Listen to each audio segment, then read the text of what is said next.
call this meeting of the Arundel Planning Board to order. Today being November 9th, 2018, it's 7 PM in the MLD Elementary School Library. I'll ask for a roll call.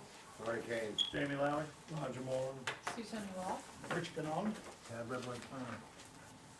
We have approval of the agenda, approval of minutes for November 8th, citizens' comments, pending applications, LaGrose Lane, a private way application, Pavtech Corporation, contractor yard, major conditional use, Raptor Falls, a plenary site plan review, and then new applications, Houston and Company, a conditional use pre-application.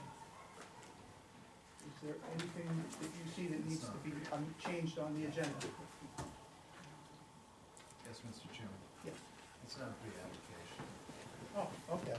Yes, that looks like a typo, doesn't it? It does appear to be a Good start typo. off. Good. Okay.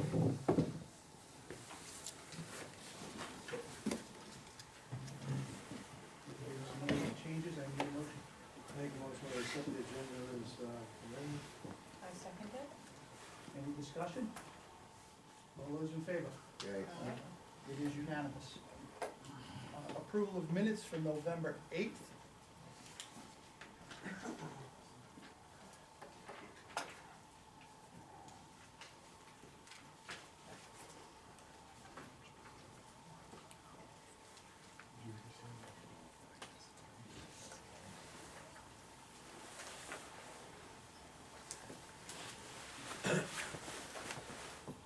Any discussion?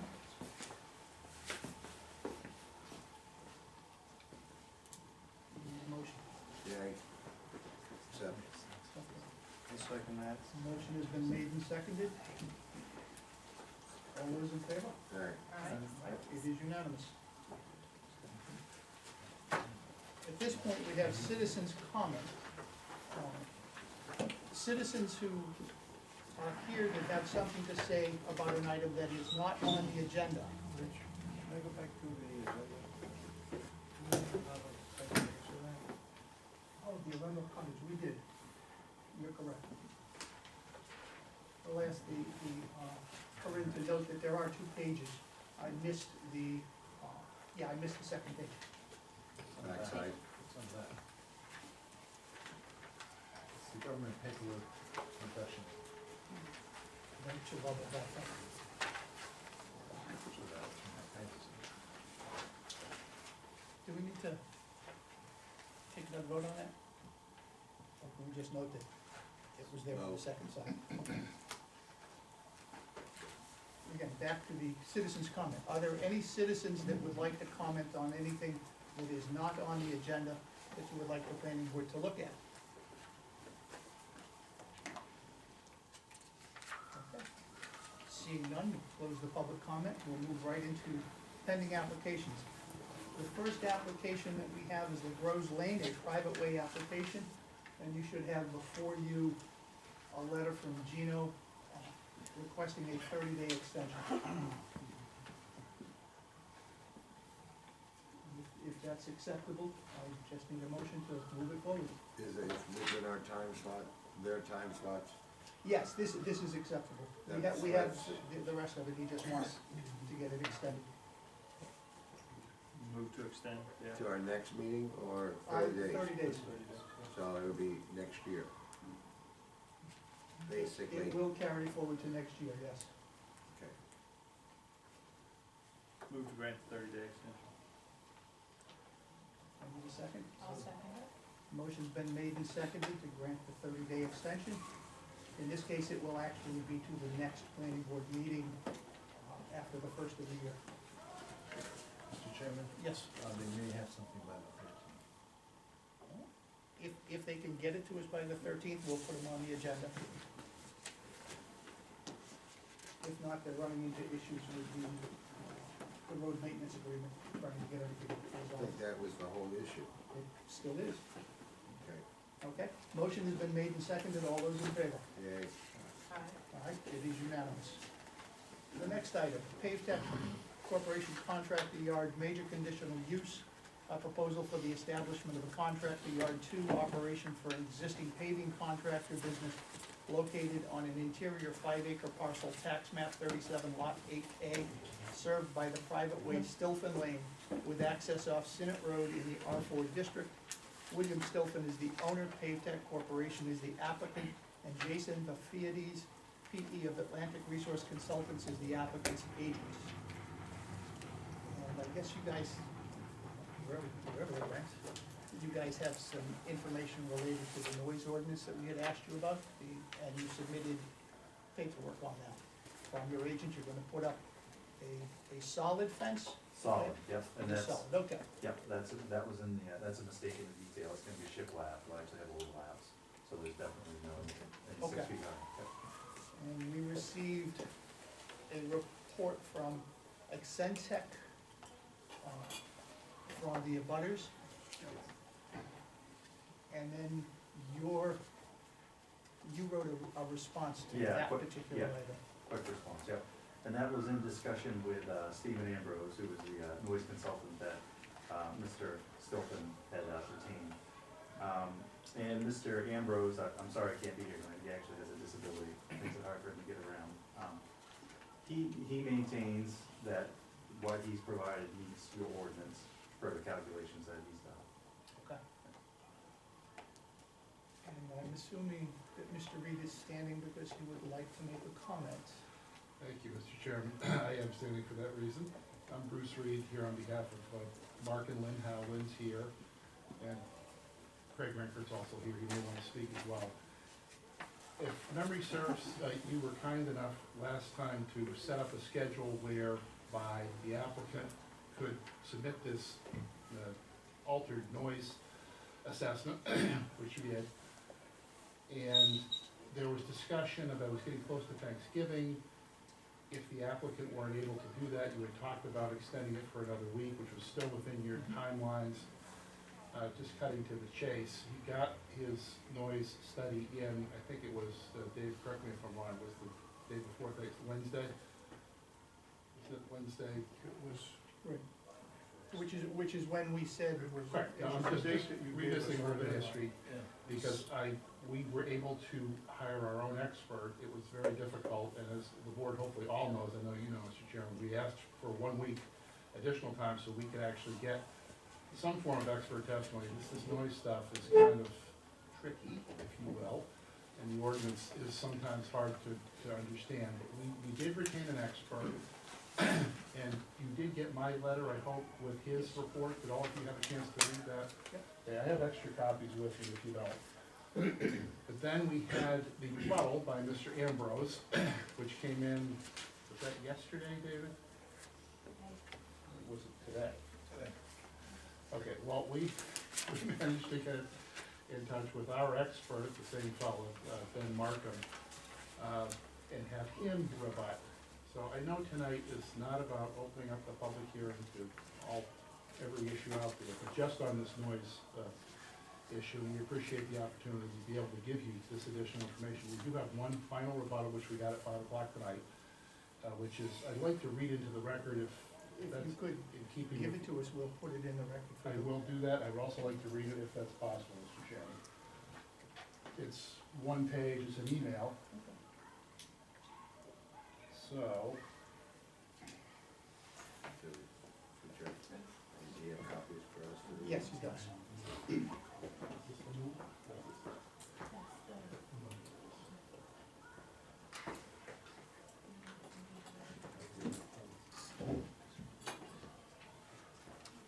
so the first thing I'd like to give the board, which I will not read into the record, because Mr. Markham's credentials were questioned, if you will, by Mr. Ambrose. This is his curriculum vitae, this is his resume. It speaks for itself.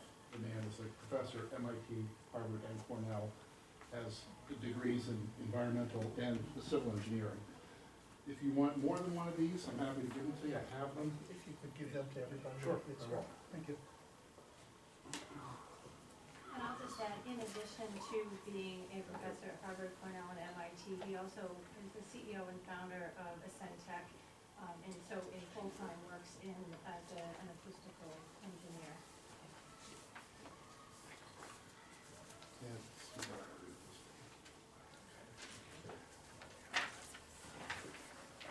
that's his resume. And then the two things that I would like to read, I will also give to you, one is my simple cover letter to go with. And David, sorry about that, David, here's a copy for you, it's his resume. Excuse me, Bruce, you said there was a response? There is coming, but that's just his resume. Okay, I'm not gonna read that as a record. This is his response. It's an email format that just came in. Okay.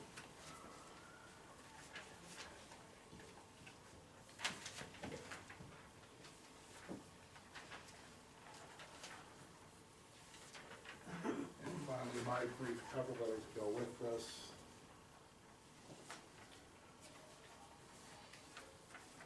Time to take glasses off. Yeah, sorry, I'll make this reading as efficient as I can.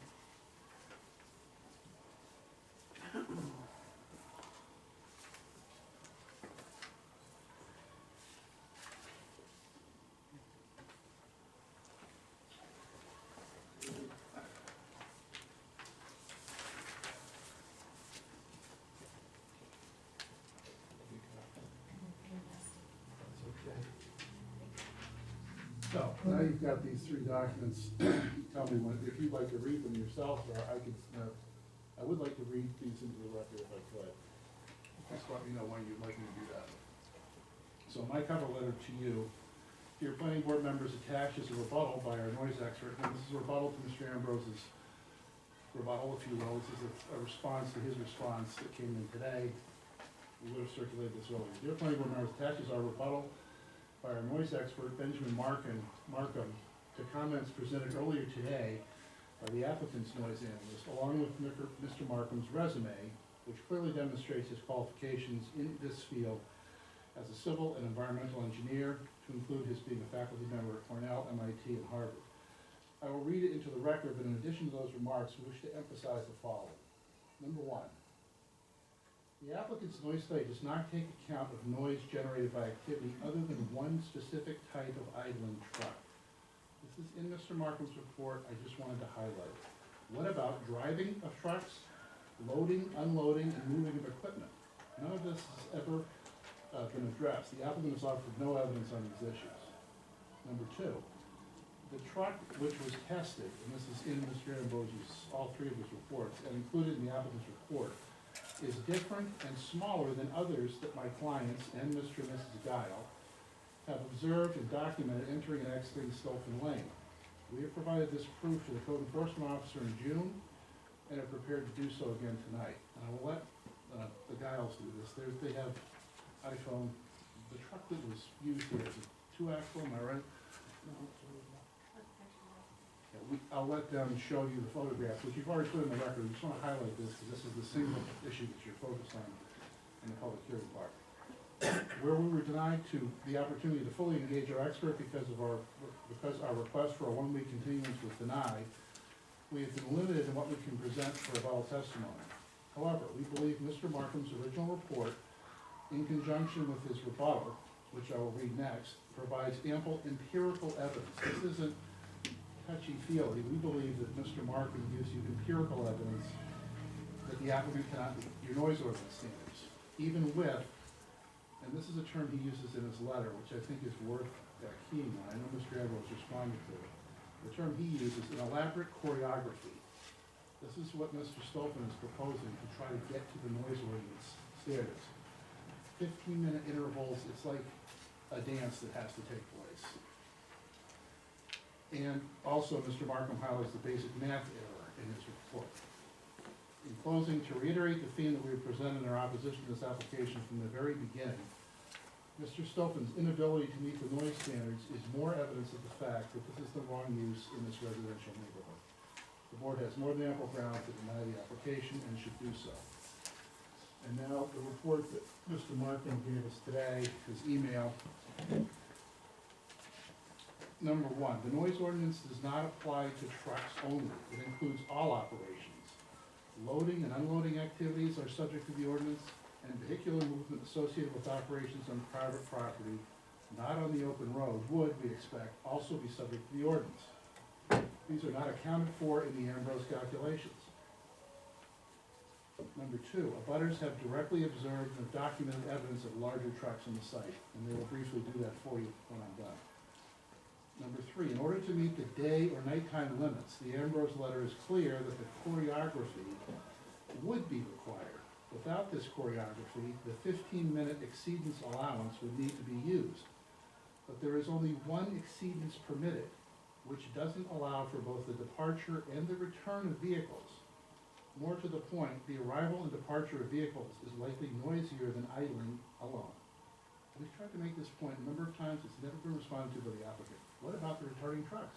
You exceed your limit in the morning, you start them up. You can't exceed it again. Number four, 250 hertz sound does penetrate wooden fences, that's true. And yet Ambrose's calculations are based on an assumption that the sound is not penetrating the barrier. More problematic, Ambrose's calculations take an overall sound level, 8 weighted decibels or dBA, and subtract from it an attenuation only at 250 hertz. This is simply and plainly inaccurate. It is subtracting oranges from apples. Attenuation at one frequency, 250 hertz, or any other, can't by itself be subtracted from an overall 8 weighted value. That's not how the math works. 8 weighted decibels dBA are an overall weighted sum of the full frequency range, whereas 250 hertz represents only one octave band within that frequency range. Further, the barrier will attenuate less noise at 125 hertz than it does at 250 hertz, as noted in the Ambrose letter. Trucks, especially big ones, produce plenty of noise at 125 hertz, and sound at that frequency will bend over a 6-foot fence fairly readily. Number five, it is good that the applicant is acknowledging the need for a more solid barrier. It is false that reflections off the fence would not result in noise increases to the south. Calculations would need to be undertaken to determine the magnitude of the impact, but it should be fairly intuitive that a reflection would cause some level of noise increase to the south. An increase in 3 decibels would be expected based on a classical calculation, subject to adjustment based on topography and any other environmental factors. And here we're talking about this new fence that they've proposed, and there's no accounting for sound, bouncing off of it and coming the other direction. Number six, it is true that I lead an architectural acoustics group at Ascentech. It is also true that I have consulted on dozens of environmental noise projects, including several in the state of Maine. I have degrees from Princeton and Rensselaer Polytechnic Institute, and I'm a visiting professor in acoustics at Harvard University, 2012 to present, Cornell University, 2013 to present, and MIT, 2010 to present. I'm very familiar with the precepts of environmental noise. A resume is attached for your reference. As regards the applicant's noise level predictions, they are not conservative. They may not account for vegetation, but vegetation is unlikely to play a significant role here. The fact that the calculations are based on measurement data does not make them more accurate or more conservative if the measurement data is, as in this case, of an idling truck that is smaller than the larger, louder trucks that are often on site, as evidenced by the abutter's direct observations. Rather, it would lead to an under-prediction of the sound levels that typify normal operations at Tape Deck. Taken together, all of these items point to the fact that noise at Tape Deck is likely louder than Ambrose has predicted, and indeed likely to exceed the limits allowed by the noise ordinance. That's all I have. I'll let Stacy show you some of the photographs that she has regarding. So the, Are these in the record already? I'm not sure if they're not. no, these are not, so this was the original report submitted, July 26th, by Mr. Ambrose. The statement specific to the measure that they took, he said representative Pave Tech truck noise was measured on the afternoon of July 19th during favorable weather, blah, blah, blah.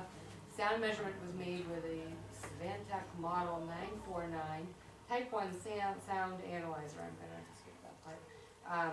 A GMC dump truck, 300 horsepower Caterpillar diesel with an underframe muffler was used that is comparable to the adjacent picture. So there's a picture in here, I believe in the color version.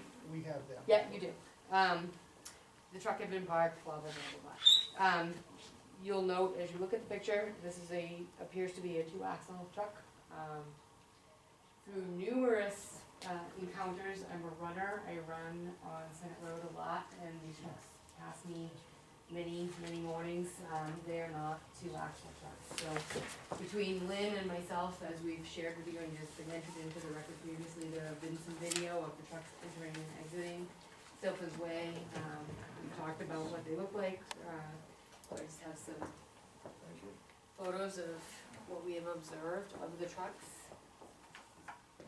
They are bigger trucks. They appear to be not a GMC.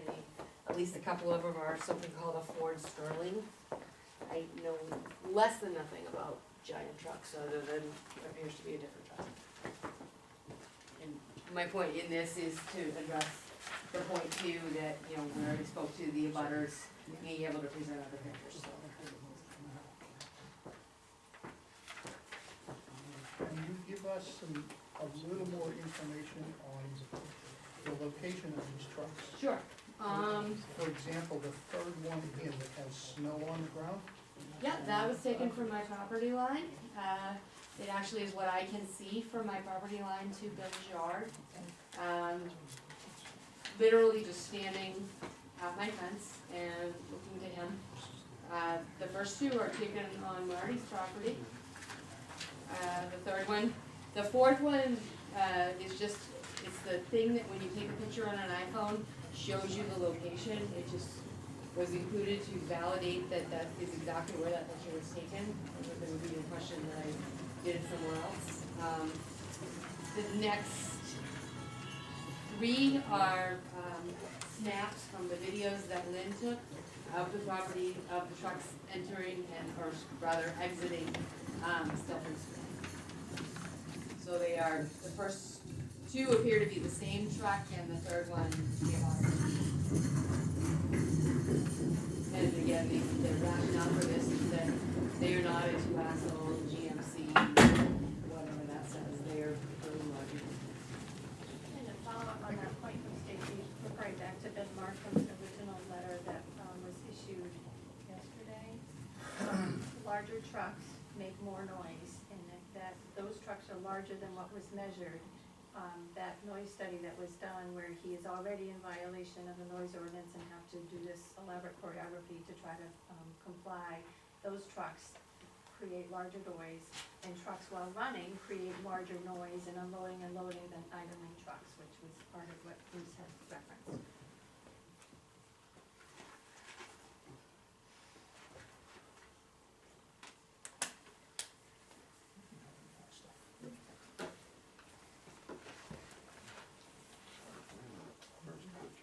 Gentlemen, do you have any questions for the applicant? There he is, that's where my report. Showing the triaxle, actually it's a floating triaxle, and that is actually, doesn't create any more noise or anything else if it's, does it? We were told that he measured the loudest of the trucks that was there. When he was on site, he did a measurement on the loudest of the trucks that were there. And just to add to David, and that would be based on the type of muffler system and the type of engine assembly, I guess, that was there. Yeah, all the trucks were there when he went to the site and picked the loudest, according to his expertise. Including this truck? Yeah, if you look at,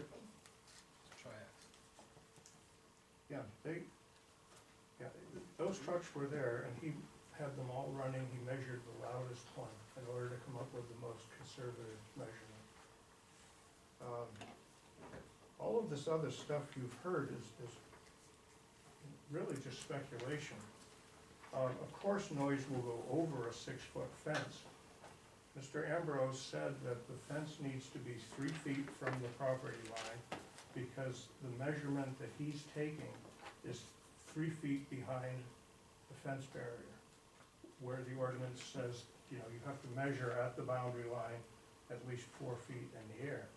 And so his recommendation is that that solid fence, because of the way sound operates, has to be 3 feet inside the property line in order to satisfy the ordinance at the property line.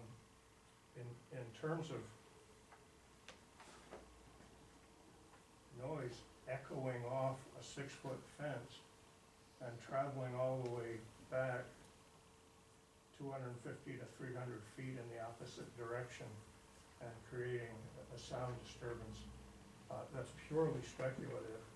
I think the only thing that we could offer is that once this is set up, to measure it and to show to the code officer that it's met. The other thing I'd like to point out is, we're not talking about dancing with stars. We're talking about pickup or dump trucks starting up in the morning, leaving, and then starting and leaving. They're not dancing with each other. They're starting up and they're leaving. And they can, if they do that during the 15-minute window, then they can do it all at once. But if outside of the 15-minute window, they still meet the requirements of the ordinance. They're under the 55 limit for 7 a.m. to 10 p.m. So there doesn't need to be any choreography whatsoever from 7 a.m. to 10 p.m. They meet that 55 megahertz limit. It's only if they wanted to go to 65 megahertz that they would have to do this choreography. In terms of, how are they going to return? They're not going to do Dancing with the Stars when they return either. They return one at a time and they park. They don't all come together. They don't all drive around the lot together.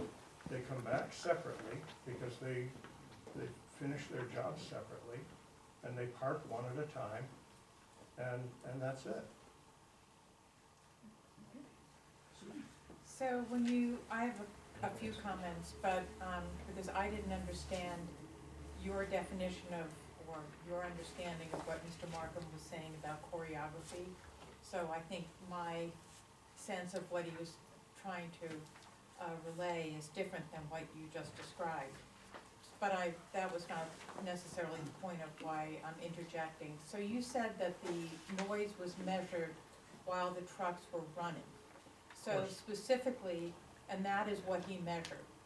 So tell me exactly what the word running means. Was it idling only? Was it pulling in and leaving? Was it unloading? I mean, what do you mean by running? Because clearly there seems to be some, some disagreement about how noise is made by the trucks. And from what I've heard tonight, it's more about being measured while the trucks were idling and not while they were leaving, coming, going, loading, unloading, as well as idling. So I'd like to know what running means. When he come over and measure it, he had the truck running. Start the truck, pull it up, let it sit. Then he's got his little noise thing, and his meters, and that's what he used. We did not drive it out, because when I start him in the morning, we're out of there in 3 minutes. Gone, like he said, it took you less than 2 minutes, idle it and move it. But he didn't measure the sound of the trucks as they were exiting or entering. He measured the sound of the trucks while they were idling.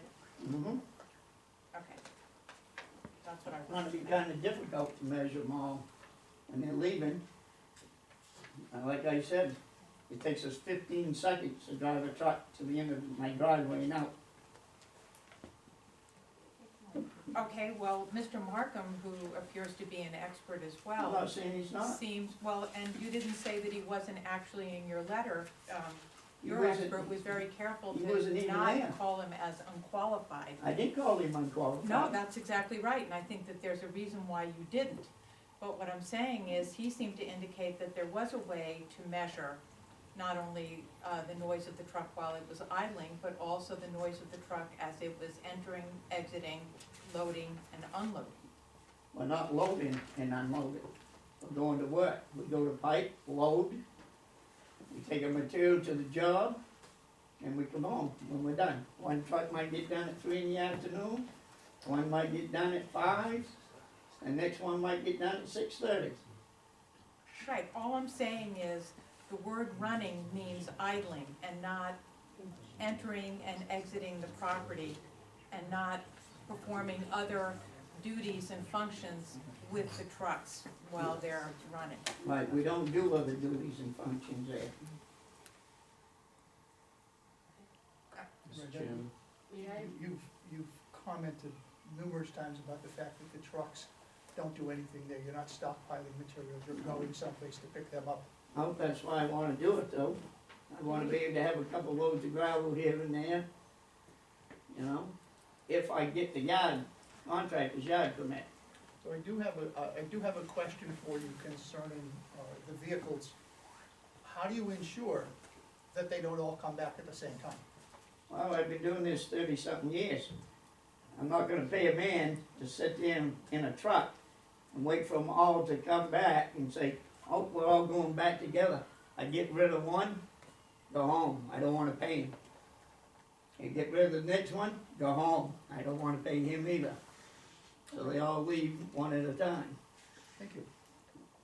Mr. Chairman, if I might, I would just like to clarify, I'm reading from the expert's report, Ambrose report from July 24th, 2018, and they're talking about measuring their trucks. In his report on page 2, it says a GMC dump truck, 300 horsepower, Caterpillar diesel with underframe muffler was used that was comparable to the adjacent picture. The truck had been parked overnight and quickly started and idle for about 3 minutes and was ready to go. That's what they tested. That's what he said he tested. He didn't test his trucks. Yes, he did test my truck. I'm just saying what the report says. We pulled the truck out, he sat there and set his meter up and left it idling. And this is a much smaller truck than the trucks that are there. 2 of them are the same and one, but they all idle about the same, the noise is not different. All 4 trucks ran. This isn't a hypothetical truck. The trucks that Bill owns were started, pulled out, well, 3 out of 4, because he only runs 3. But this isn't a hypothetical, this isn't, look at the truck in the picture. I think the photograph in his report may be an example of a type of a truck that he actually measured on Bill's, without having taken a picture at Bill's place. So he found a picture of a truck that looked like Bill's truck and put it in his report. But that's not the truck that he measured. He measured the trucks that are on Bill's property. Does he say that in the report? No, the narrative says a GMC dump truck, 300 horsepower, Caterpillar diesel with an underframe muffler was used that is comparable to the adjacent picture. The truck had been parked overnight and quickly started, idle for about 3 minutes, and was ready to go. And that's what he's talking about, a truck that's on the site, not necessarily a hypothetical truck that's in a picture. Wait, you wanna read that again? So, because it doesn't, from what you were reading, it doesn't seem like he actually physically tested the trucks that were on Mr. Stilfon's property. That's my whole point. And again, the board can certainly read this report. A GMC dump truck, 300 horsepower Caterpillar diesel with an underframe muffler was used that is comparable to the adjacent picture. The truck had been placed overnight and quickly started, idle for about 3 minutes, and was ready to go. I think just based on the wording, that the truck was started on, that he went to the site and the truck was started, I'm assuming that that truck was on site. He didn't go someplace else to find it. I will grant you that it does not say that it was a truck on site, but he was hired to test the trucks on site. It seems kind of specious to me to suggest that he went someplace else and tested a truck. And He Bill's, obviously went to the site and Bill was- tested the truck. Bill's testimony is that Bill was there with him when he tested the trucks. Okay, so, Question, yeah, for Jimmy, Mr. Stolpen through the chair. What, in general, rough estimate, what's the horsepower of the truck that is shown in the pictures? I got two at 300, I got one at 400, and I got one at, I think 425 or 435.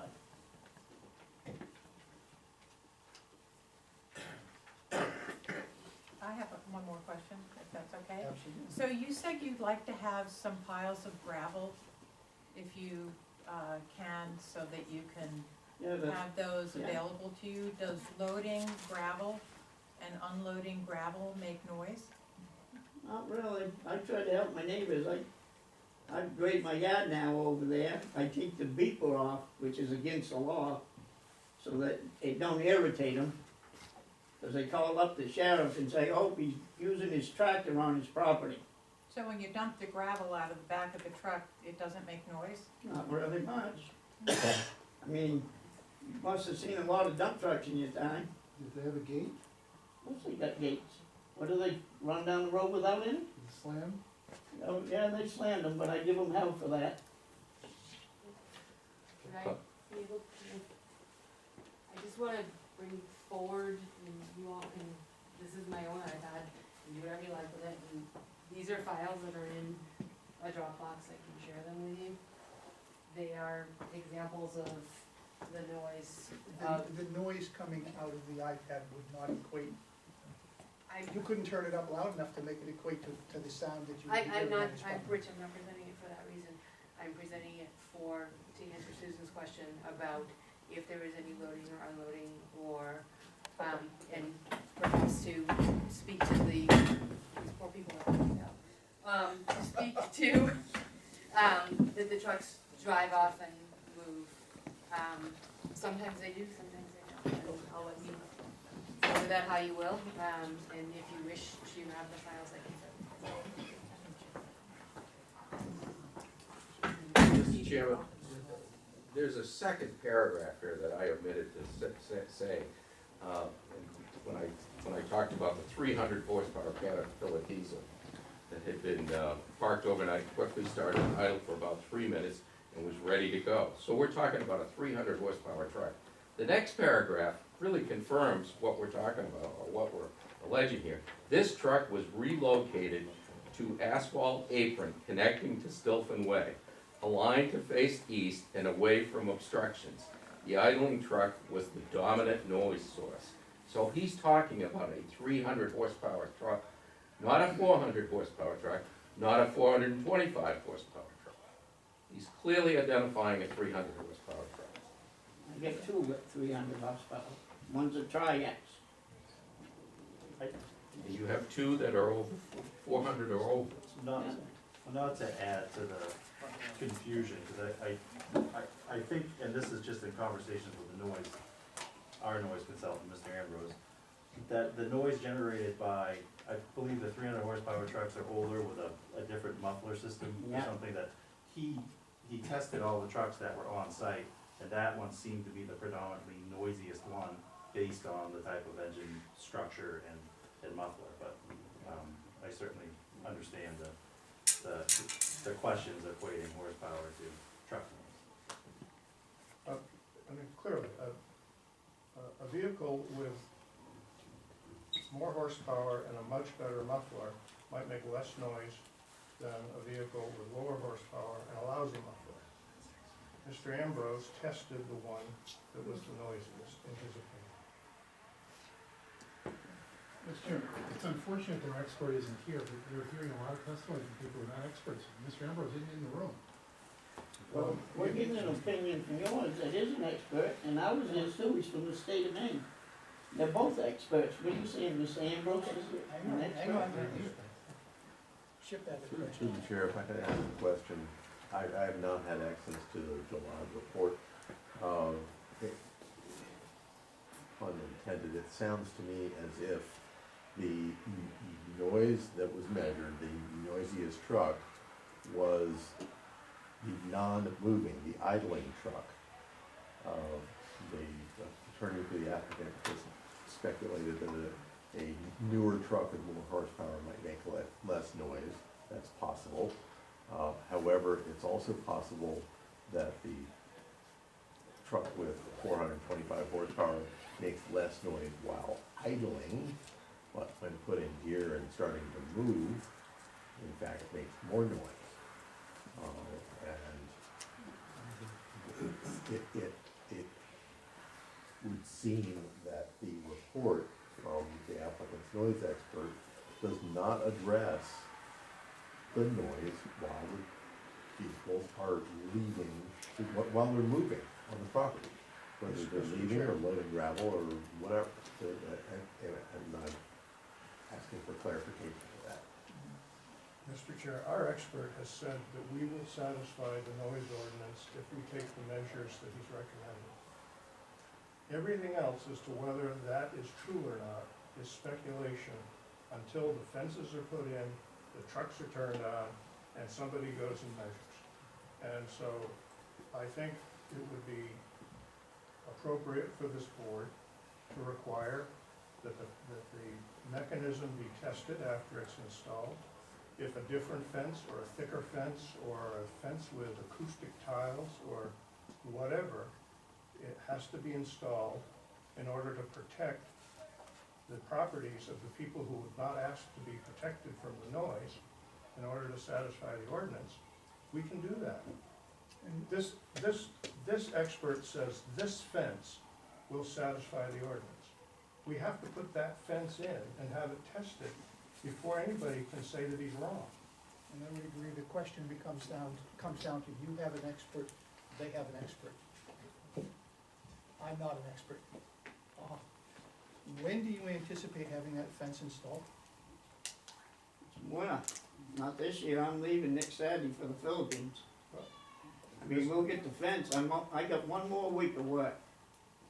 But I'll grant you that the fence doesn't go in, you know, you probably don't wanna dig up frozen ground at this point. But when in 2019 would you anticipate having that I'll fence start in? that in the spring. So what, by the beginning of May, by the beginning Yeah, I'll of June? start it in May. You'll start it in May, so by June it should be finished. It should be.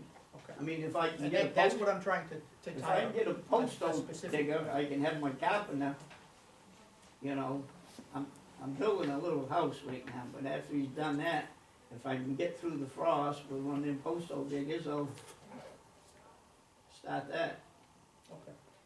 I mean, I can still communicate with everybody from overseas. Does the board have any other questions for the applicant? Yeah. Go ahead, You Marty. know, with that, usually the frost out is out of the ground before May. Is it not? Yeah, When does your sometimes- season usually start? Sometimes we can start, I like to start around April 15th, but it depends on the weather. Yeah, So, You know? I mean, are you asking the question of when does the paving season start? yeah, more or less. Anywhere from April 15th to May 1st. That's why I was That's just. when they unpost the roads probably too. and- Yeah, we gotta wait for them to post that's the me road. too. I mean, Sometimes in Arundel it's a little bit longer. So the fence would be up before you start paving?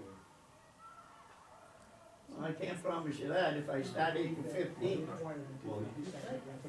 Yeah, he would be If we operating. make that, if we decide to grant the permit, we can make that a condition. That's the condition I was willing to agree. Mr. Chairman, Yes, can ma'am. I say something, please? This has been going on for a ridiculously long time. It's costing us thousands of dollars and an enormous amount of stress and frustration.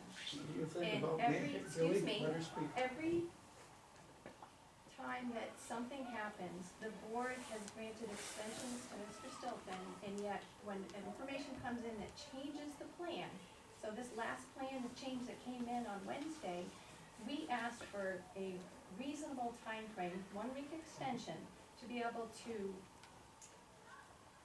have an appropriate analysis of the change in the plan that your board is voting on, and we were denied.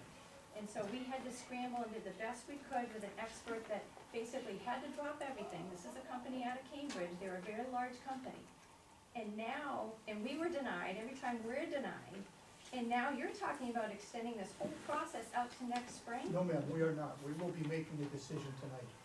Thank you. What we're saying is that if we decide that we can make a condition of use that he cannot start his paving business until that fence is up.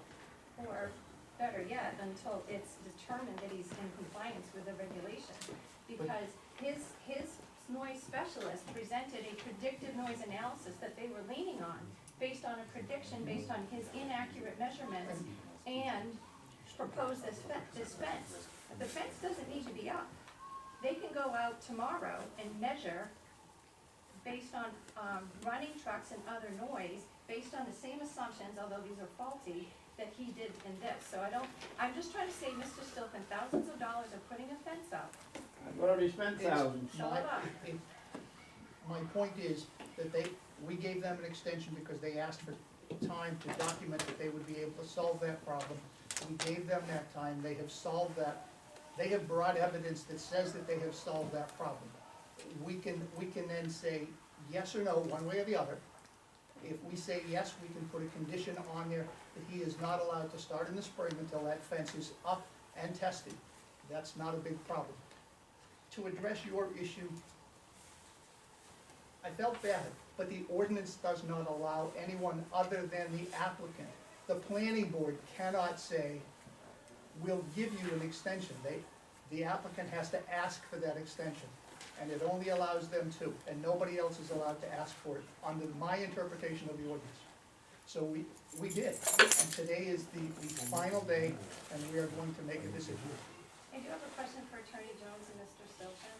When you were talking, I don't remember which one said it, but you mentioned, so when Mr. Ambrose was out doing the testing, you said all 4 trucks were there? Yeah, well, 3. So I will remind the board that Mr. Stilpen's current permit only allows for 2 trucks, and we've been here and presented numerous evidence, including the videos that Stacy has, that he has maintained excess dump trucks and trailers and equipment that is outside his permit while he's under a The consent town decree. asked me to get these trucks tested. What am I not gonna, I'm gonna go against the town for you now? I'm saying that in addition to that, so you admit that they were there, we have video evidence that the town has done nothing with, despite the fact that I reached out to Jim Nagle multiple times, as did Stacy. He's under consent agreement. He told the board and the selectmen that he would be abiding by that consent agreement, and he has not. So I just I have wanted to to. point that out. I parked my other 2 trucks. We've addressed We've all dealt this with stuff. this. This is not a public hearing. We're going to, at this point, we're going to move on. Could I possibly, so a letter was submitted to one of the abutters who could not be here, she We mentioned. have that letter. Okay, can it be read into the record? It is in the record, it was entered when it came in, Okay, so, and everybody here has that. okay, I'm just questioning prior to, historically, until even earlier this evening, you've asked everything to be read into the record. That's true, okay. I will let you read it into the record. Thank you, I appreciate that. And because she asked me to, I feel like I would like to, because, yeah. So the map, just so that you can orient to, so they are Rosalie Canosa and Lenny Santiago, and they are in this property, so this is Dewey and I, and they are the one to the right here, so closer towards, Civic Road.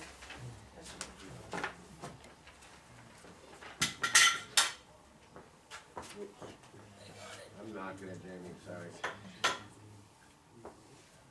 So they're in, which one? They're right here. They're here. Yes, Okay, so if so, I'm looking at this is your house, glasses off, hold on. and they're over here. This is just, it's something off the wheel. Just turn it up.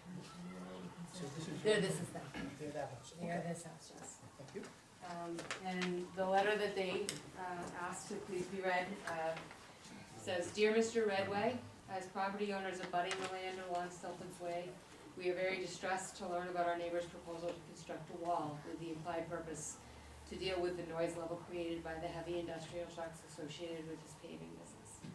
This proposal does nothing to address the overriding fact that this business should not be permitted within the confines of a protected residential area, and it is not a solution to to the many and significant issues presented by the operation of an industrial business involving high-impact noise, chemicals, and pollution.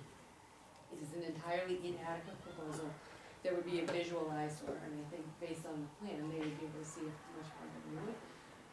Excuse me. When we purchased our property, we did so that we could enjoy the natural beauty and serenity that living in a residential wooded community on protected wetlands offer. Such a proposal would destroy our property values and erode our quality of life. As property owners with a vested interest in this land, we trust our views on this important matter will receive your respectful consideration as we go on record to express our adamant opposition to this plan. Respectfully submitted, Nadia Santiago, Rosalie Pinoza, 24 Metro K Road. Mr. Chair, for the record, I'd like to object to having that testimony tonight, long after the public hearing was closed. So noted. Okay. Yes, sir. Okay, my last piece. I'm an environmental scientist. I do meteorological monitoring, and in the course of my business, I utilize a device called a sonar. And what it does is it has several speakers that emits different sound waves at different frequencies into the ear, and via the Doppler effect, they then come back and they listen for that, and they tell you wind speed, wind direction, and several. It's an amazing machine. The point that I'm saying that is I have a NIST certified noise meter, decibel meter. And I can only, it's just me, and I don't expect you to trust me when I say this. But when I say that on several occasions, I've had my meter on the fence line, and as part of his business operations, it's well exceeded the decibel level. So with that in mind, would the board be willing, as part of the wall, to do a period of third-party, independent noise monitoring? Because I am confident if that happens, the result of that study will show, this is all modeling, this is all hearsay. In my business, we do modeling and then we do monitoring to verify whatever study is done. Would the board be willing to require the applicant to do a noise study for a certain period of time, say a month, 2 months, something like that, to verify that in fact, the noise study verifies that the noise level will in fact be below the land use ordinance limit? Ultimately, that's the only way we're gonna solve this problem. That is assuming, Julie, that they approve the application. There was a question we can bring up during discussion. Okay, thank you. That, Rich, I mean, that does tie into a question that I was gonna ask Sure, the by all means. applicant, if that's good. Was, through the course of the study, were any measurements taken at the property line, while you're out there with trucks running, to try and gauge the decibel level? They were taken at the boundary line on my road while I park over here. I looked back at the original report and didn't see anything that jumped out at me. The boundary line of your property or the boundary line of the easement? Like, If I read the original report correctly, Yep. the measurements were made at various points around the property line. Because he came up with, I wanna say it was 53, Dewey's property line, and it was close to 60 at another spot. So when I look at that, I'm assuming that he moved to different places and measured the sound. Okay, I looked at this very quickly again, and But some of them were taken from the easement line. Afterward, that's the new study. This was the one back in July that would have been taken at the various points on the property. For the easement purposes, it was just at, We're proposing as a condition that the measurement be taken after the fences and stuff. And if against our expectations, the resonating sound off of the fence on Mrs. Young's property rebounds and causes 56 or whatever decibels at the south property line, then some either plantings or fencing or something can be put up there to protect it. But our expert says that this will satisfy the problem. And people can challenge that, but the only way to prove it is to do it. Did you have the findings of fact ready? Yeah. Looking at 24B today? Okay. Mr. Chairman, Yes, ma'am. thank you. All of these hoops and everything that are being proposed, I think just clearly points out that this kind of use in this residential neighborhood does not belong. To have to go to the extent that he is going in the numerous versions of this plan that he's presented, and the numerous calculations that are being presented, to me just speaks loud and clear. We're an entirely residential neighborhood. No, we're not. We clearly have, excuse me, I'm They're talking. not. We clearly Sorry. have an issue with noise with a number of complaints over the last 15 years here. So I just want to point out that if it belonged in this neighborhood, it wouldn't require hoop after hoop after hoop after revision if it actually belonged in our neighborhood. So, thank you. Mr. Chair, if I could respond, the reason for all of these hoops with the fences is to protect the boundary lines of the people who don't ask to be protected. None of this is done in order to protect Mr. Guile or Mrs. Howe, from the noise. The fences are being installed because the people who have not objected to the noise are being protected from the noise in order to satisfy the ordinance. Primarily because you wouldn't, or your town attorney wouldn't acknowledge that a noise easement is appropriate. So we'll put up a noise fence rather than a noise easement. But either way, this is for the protection of people who are not complaining. Thank you very much. We're going to stop and we're going to debate and vote.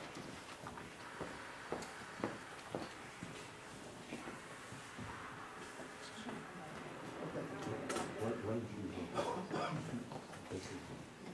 Findings of fact and motion for decision, Pave Tech Incorporated. Major conditional use permit application. Whereas the Arundel Planning Board granted William and Star Stilson a one-year conditional use permit on April 16, 2003 to operate a paving business at parcel map 37, lot 8A, off Stilton Way in then rural residential district. The planning board imposed a series of conditions on the permit, including limiting the parked fleet of over-the-road construction vehicles to 2 dump trucks and 2 equipment trailers, restricting the vehicle idling times to no more than 15 minutes, and mandating business vehicles to start no earlier than 7 a.m. Mr. Chairman, may I just, point of Sure. clarification here? Absolutely. I just wanna make sure that everyone knows that this is a draft only that has been prepared by the town planner based on, evidence that has come in. And that what you're doing now is going through that as a board to make sure that it actually is consistent with what you think. And Yes. that ultimately, what you're doing here is you've got the conditions, the performance standards that must be met both under the conditional use criteria and also specifically for, contractor 2 yards, and that you are going to be deliberating if in fact the evidence supports a conclusion that those are met. And so, just so everybody knows what's happening, is that these were drafted by the town planner, and that this board's task and what you're doing now is deliberating on whether or not those conditions as set forth in the ordinance are met and what the evidence is to support that or not. Thank you. Okay. The first part of this is basically history of everything that's gone on. Then we get into findings of fact, such as who owns the property. And then we have conformance with the conditional use permits, and we will be debating them amongst ourselves and reaching a decision. We should point out that there are 8 conditional use criteria, all 8 of those have to be in the affirmative. So you take an individual vote on We each will one. take an individual vote on each one of them. All 8 of them have to be in the affirmative. If they are not, the application will fail. That's our standard procedure. That is our standard procedure on everything. We vote on every one of these conditional use criteria every time it comes up. Does Pat have another copy of that? You can share.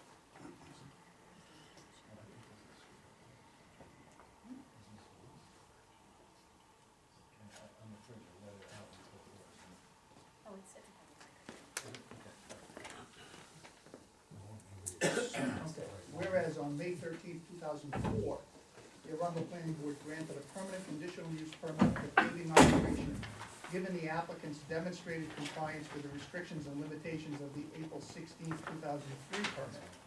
Whereas on April 13th, 2017, the applicant was cited by code enforcement officer for violating the 2003 conditional use permit conditions by exceeding the limitations on the number of vehicles parked on the site, as well as for the operation of a state licensed medical marijuana caregiver production facility without obtaining a conditional use permit from the town of Arundel.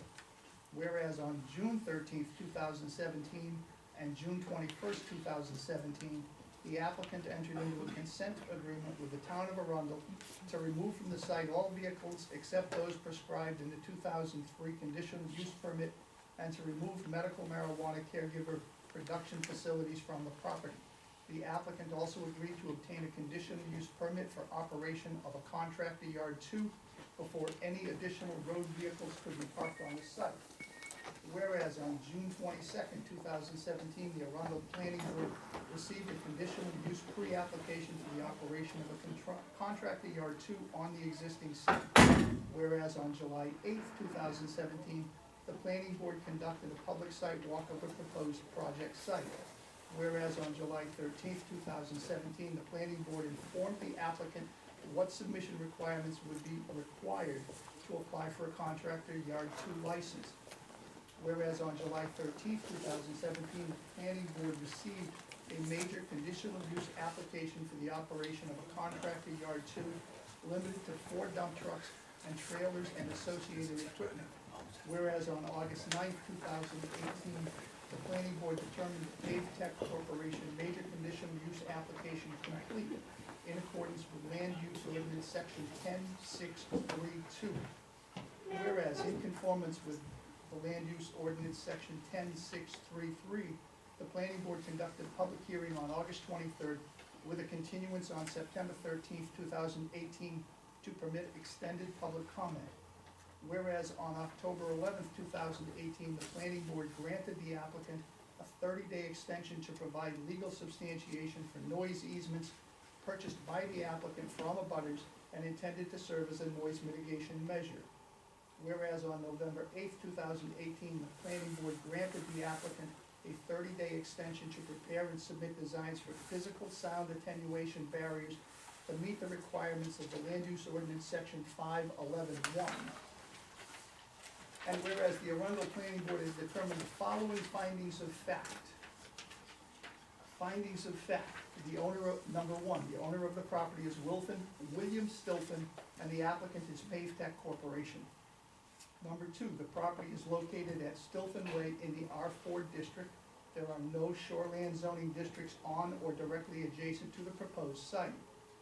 Number 3, the Pave Tech has a valid conditional use permit issued in 2003 and 2004 to operate a paving business on the site with roadworthy equipment restricted to 2 dump trucks and 2 trailers and assorted paving equipment such as a paver, sidewalk, rollers, and hand tools that can be carried on the trailers and trucks.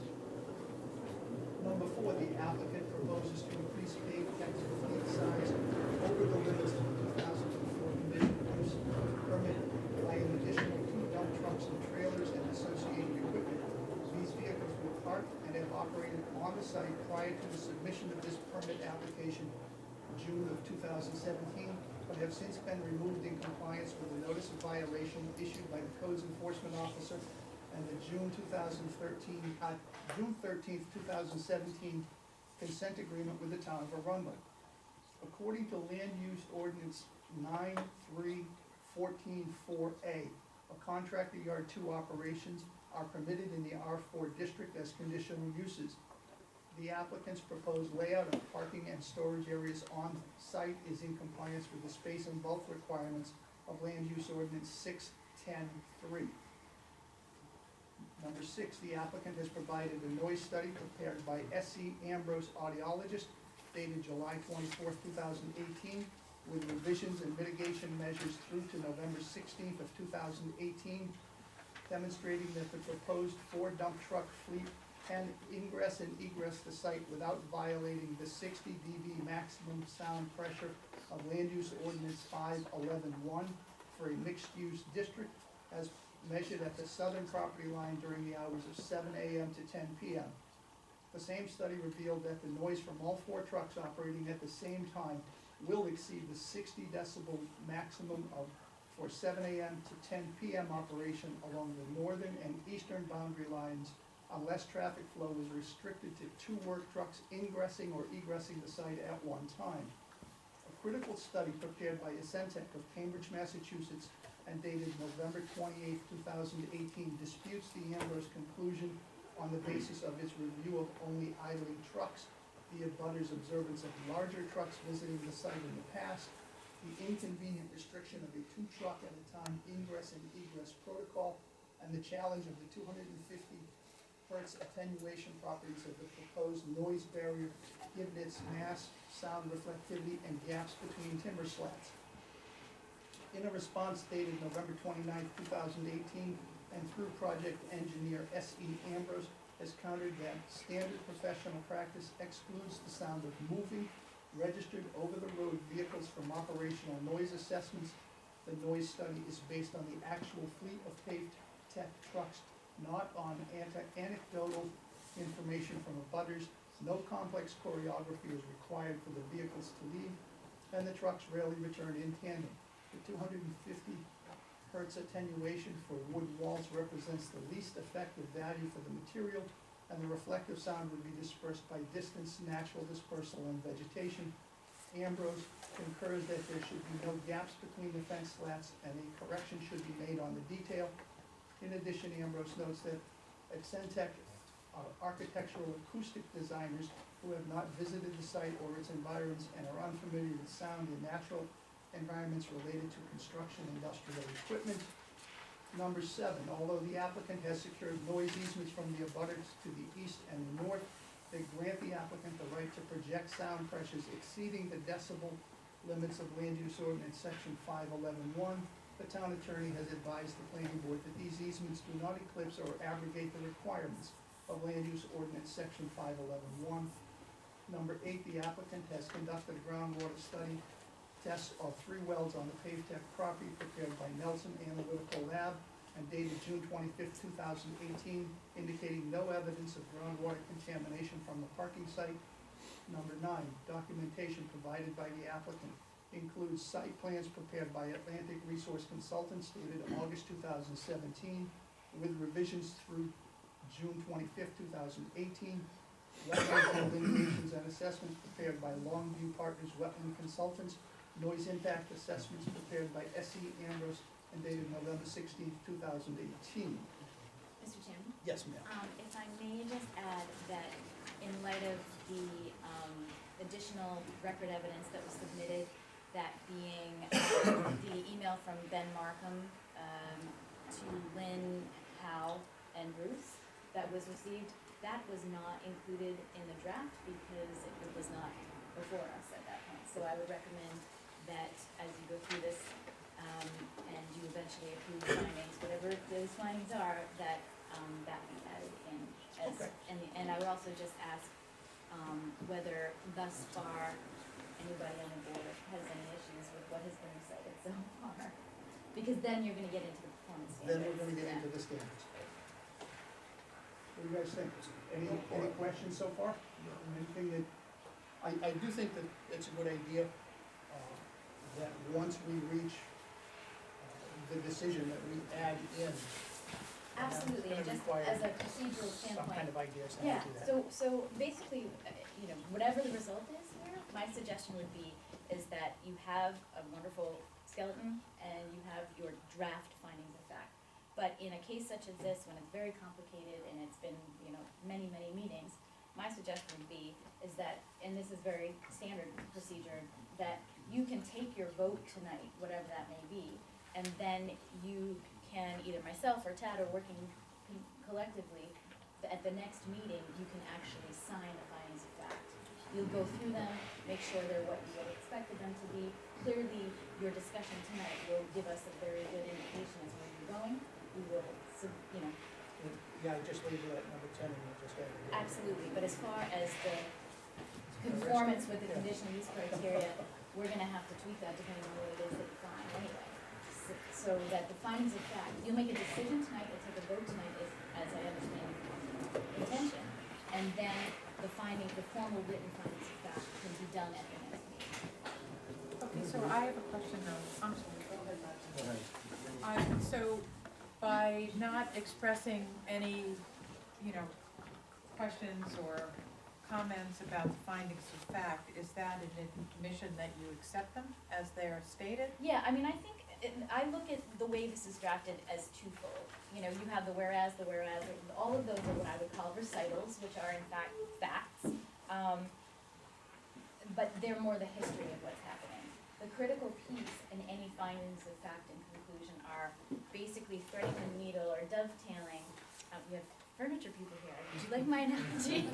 Between the standards, the performance standards as they're articulated for conditional uses, for contract regard to, and basically taking what those facts are and what the standards are and meeting up to determine if they are in fact met. And I think that's where your real deliberations are going to be happening as to whether the facts meet the criteria. Now, that's why I sort of said, let's take a pause here, and as these facts are articulated, I think it's important to discuss whether or not we agree that they are as they are set forth. You know, I think, and again, this is what I think, what matters is what you think as a board, but these are sort of, I think, mostly antiseptic recitations of what, you know, if Matt and Mott such and such, they live on such and such, it's on this date, this happened. I think that, you know, really where a lot of the discussion will happen is whether the facts as you believe them to be would support a conclusion that these criteria are actually met. But if you have an issue with some of these facts, I think we talk about it. Well, so for instance, on October 11th, 2018, it's the second from the bottom, it says, the planning board granted the applicant a 30-day extension to provide legal substantiation for noise easements purchased by the applicant for abutters and intended to serve as a noise mitigation measure. But they haven't completed that process. No, this was the point at which the town attorney had said, no, they do not, and we granted an extension to Mr. Jones to come up with proof that those easements were actually valid. We ended up coming down on the side of the line that said that those noise easements were not valid. The land use ordinance took precedence. Okay, that's right. So then, that's correct, I forgot about that. So then the other thing is about, they were supposed to have everything sort of buttoned up by the time they got here.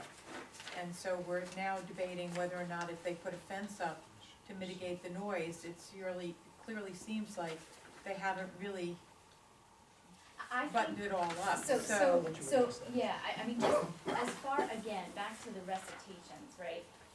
As I see these, again, what's important is what you see, but what I'm looking at here are the various reports, a recitation as objective as possible of what each one said, almost like the ping pong match. What one expert said, what the responding expert said, and the back and forth rebuttal.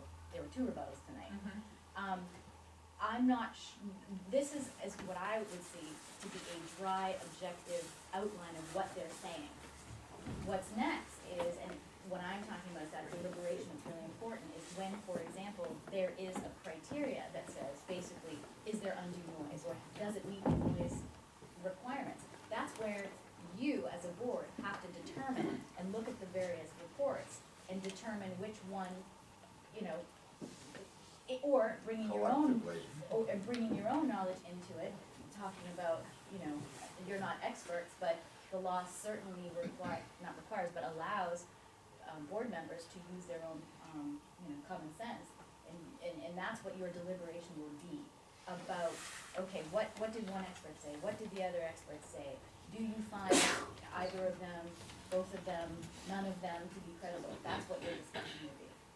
So, I guess my question back at you is, in the recitation of what these various, expert reports say, are you objecting to how they're recited there, or whether or not they meet the standard?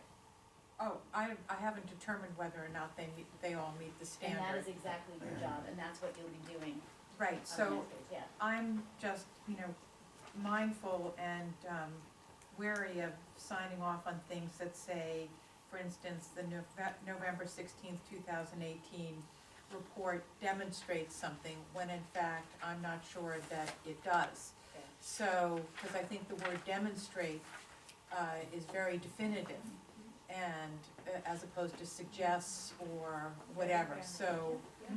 that is not something that I'd be willing to let pass. Excellent. So, And that's, you know, that's why we stopped, and that, you know, right, so suggestions that's such why I as wanna that, clarify, because I don't wanna Very good. say, you can edit, yeah. you know, Could we change demonstrates, change the word mitigation measures through to November 16th, 2018, that propose, or they claim that the proposed 4 dump trucks can ingress and Assert, egress? claim, Yeah, contend. insert, found, even, well, maybe not even found, but, yeah, I think all of those are better. I just think when you get into definitive terms like that, you get, you know, So as, if I might just to, you know, help speed this up, is that as Tad and I are reviewing this and drafting the final ones, we'll make sure that that language, when it's talking about the various reports, we'll use sort of antiseptic language, whether it be assert, claim, contend, not that it's a definitive demonstration. Correct.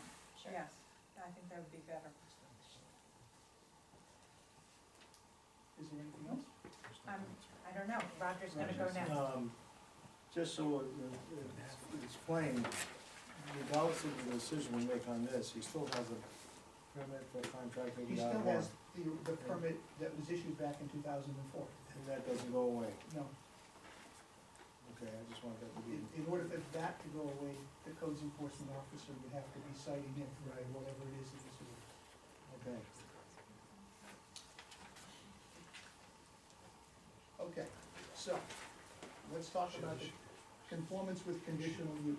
You all have the application, 9291, that the use is compatible with and similar to the general categories of uses of neighboring properties. Mr. Chairman, Yes, point of order if I may. I think it's, we've got something out of order here.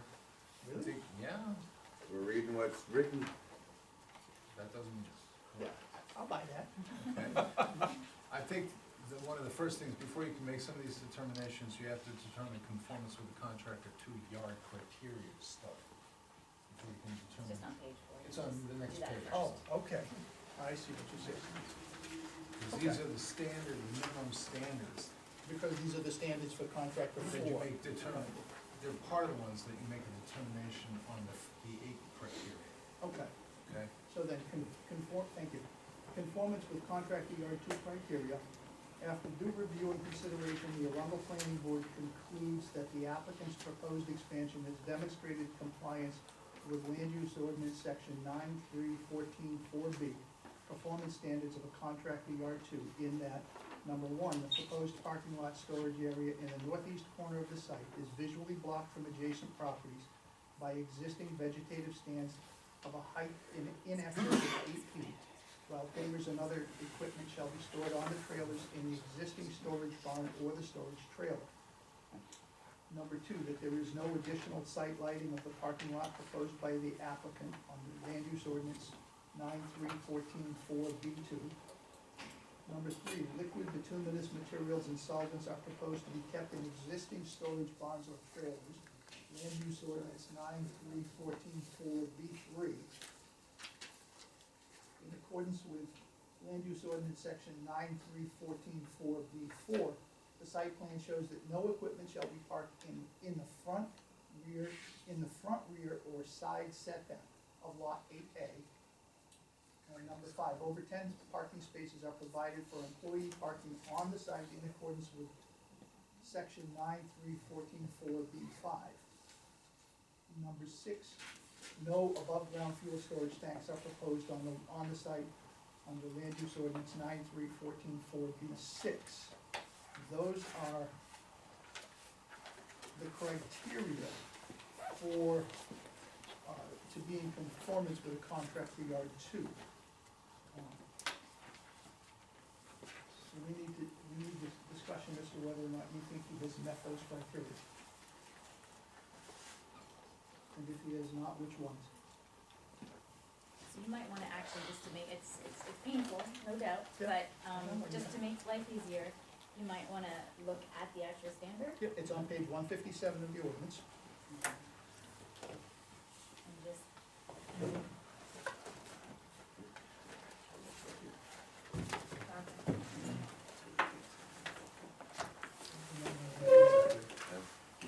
Yes.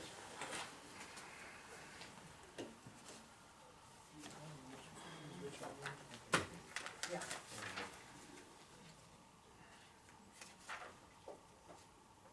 Is there any question as to whether or not the parking or storage is visually blocked in accordance with the requirement?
Gentlemen, under the advice of counsel, we're gonna vote on each one of these individually. And so just, to help prompt, if, you have the criteria set forth in the ordinance. And actually, I think as Kat has drafted these, that there's actually the affirmative statement and why that is met, if you find that to be true. So, for ease of, just procedural ease, if you look at page 4, if you do find, you can state, bottom line, is somebody can state the motion in the affirmative to say, I move that criteria 4B1 is met because, Tad has written out here as a draft, the proposed parking lot storage, you'll see on your findings, and it goes on to talk about what that evidence is. You can read that as a motion, and if anybody has any discussion on that, they certainly can say so, or that can be, moved, seconded, and approved as drafted. You certainly don't have to if you have any objection or concern around that, but just to talk about the proper procedure as how to handle these motions, that's what I would suggest. Similar to what we do with the conditional use criteria. Exactly right.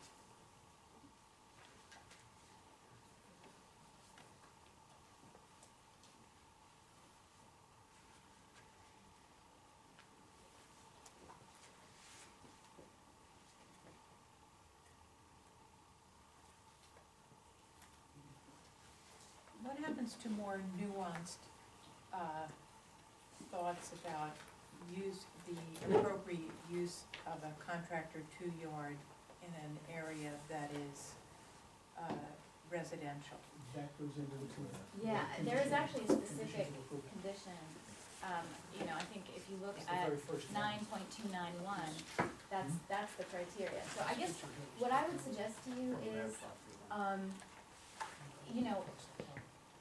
the criteria are what they are, and I think that it's really important to read out or to state what that criteria is and then have that discussion. Okay. Because I think, if I'm hearing you correctly, those are the kinds of concerns that are specifically addressed by other conditions. And bottom line is, this board, like every board, your task is to see what the ordinance requires and then address that specific question. If that specific question isn't part of the criteria under the ordinance, it's not appropriate to discuss. But what you specifically raised is one of the criteria that you'll be talking about. Okay. So, we wanna start discussion on number one. I guess I have We a, need to have a motion and a second, and then we can discuss it. okay.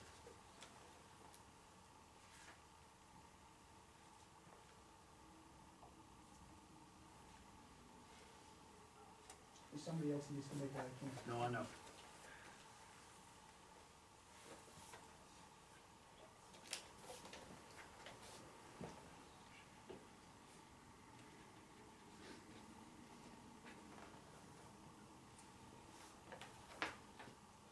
I make a motion to accept number one.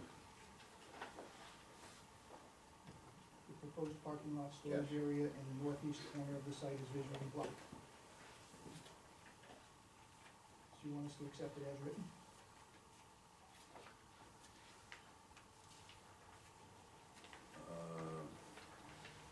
See the picture. For the move along, I'll second it. Okay. So Yes. the motion has been made and seconded. So let's have some discussion on it. The recent photograph provided, the trucks, these in the northeast corner. I'm not sure where that truck is located. You said it was from your yard? The truck with the picture with the snow? sidewalk? Yep. That I remember falling That is down. from my property, so we are the guy Yeah, of the the truck property. is that-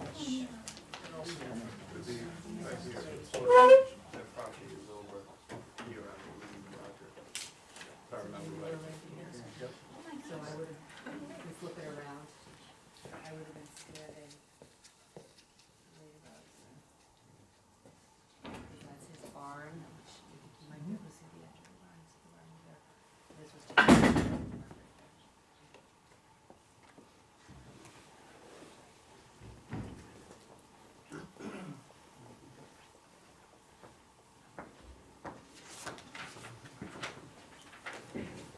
So, I think, not to speak for Roger, my hesitation to make a motion on this, and while looking at the aerial photo, it's a stand of trees.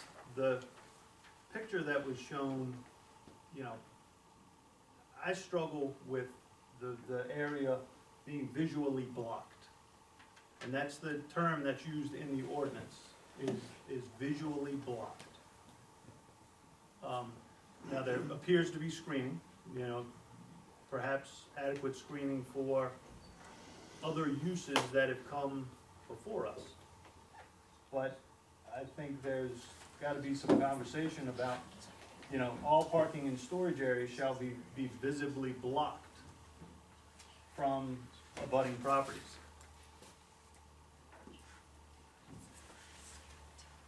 Mr. Chair, this photograph was not part of the record when we had a public hearing.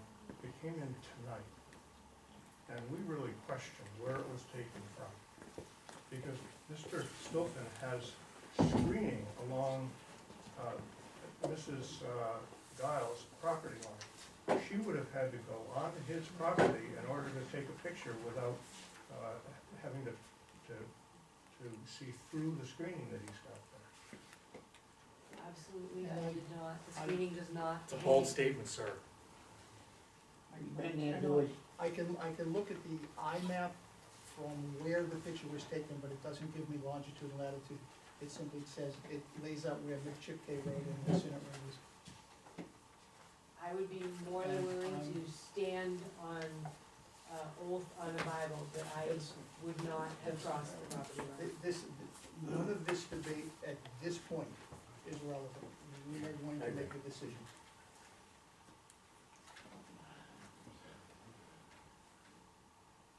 Mr. Chair, Yes, sir.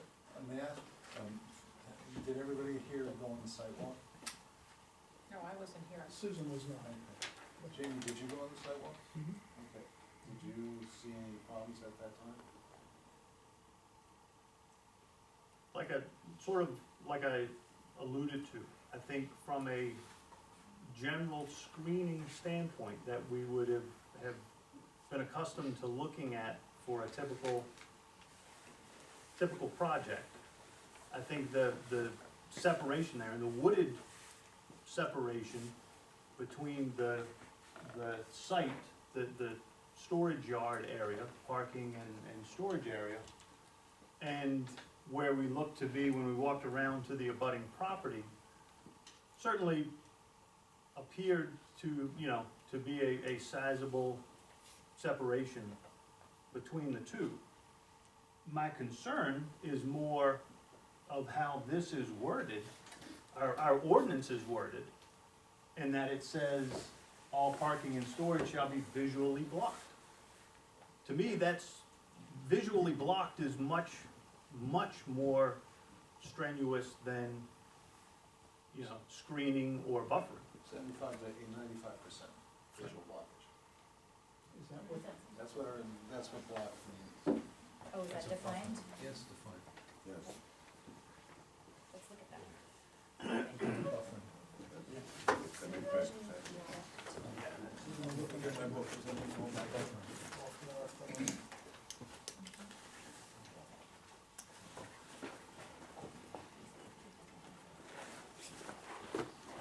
You're arguing by analogy. So it doesn't say buffering, it says visually blocked by, I understand, by vegetative planting. And if you look at buffering, it talks about the application of plant material, earthwork, fencing structures, any combination thereof that visually obstructs 76% to 100% of a land use activity. From the specified vantage point, on another property. So, I think, you know, what I'm hearing Tad argue or suggest is that, it's not necessarily 100%, it's a 76 to 100%. Right. Yeah. And the other, you're reading from the buffering? Right. Right, and that also notes that visual obstruction shall be maintained on a year-round basis. And ultimately, I don't know if we've gone down this course of conversation with the applicant.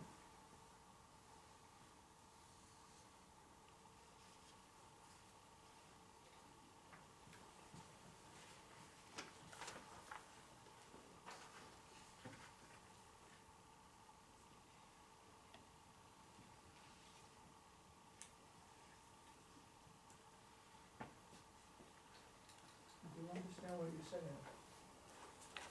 I mean, You look at it, and it's visually blocked. I would look at that and say, that means you don't see through it.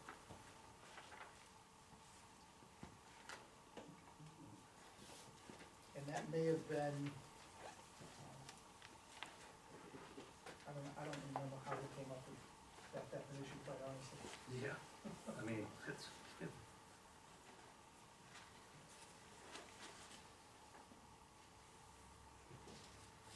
Marty, any thoughts on it? I think part of that definition came back up when we had, a buffering on Route 1 for clarification. Where we had mountains and trees and everything else.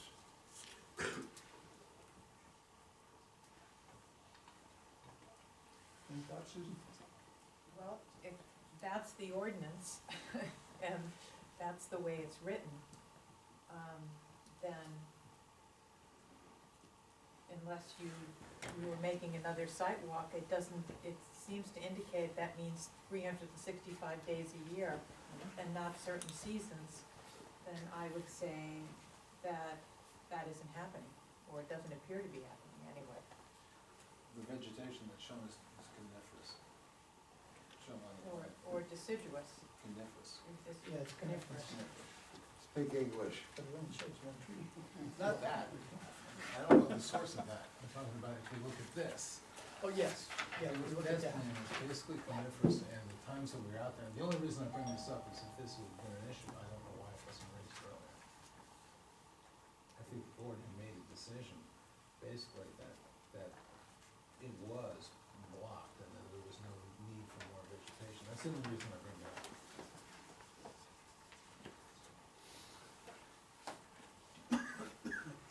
And that was early spring. But it Summer. appears that Summer. if the picture is accurate, or, you know, This picture, this is No. 2008. when was that taken? 2018. What time of year?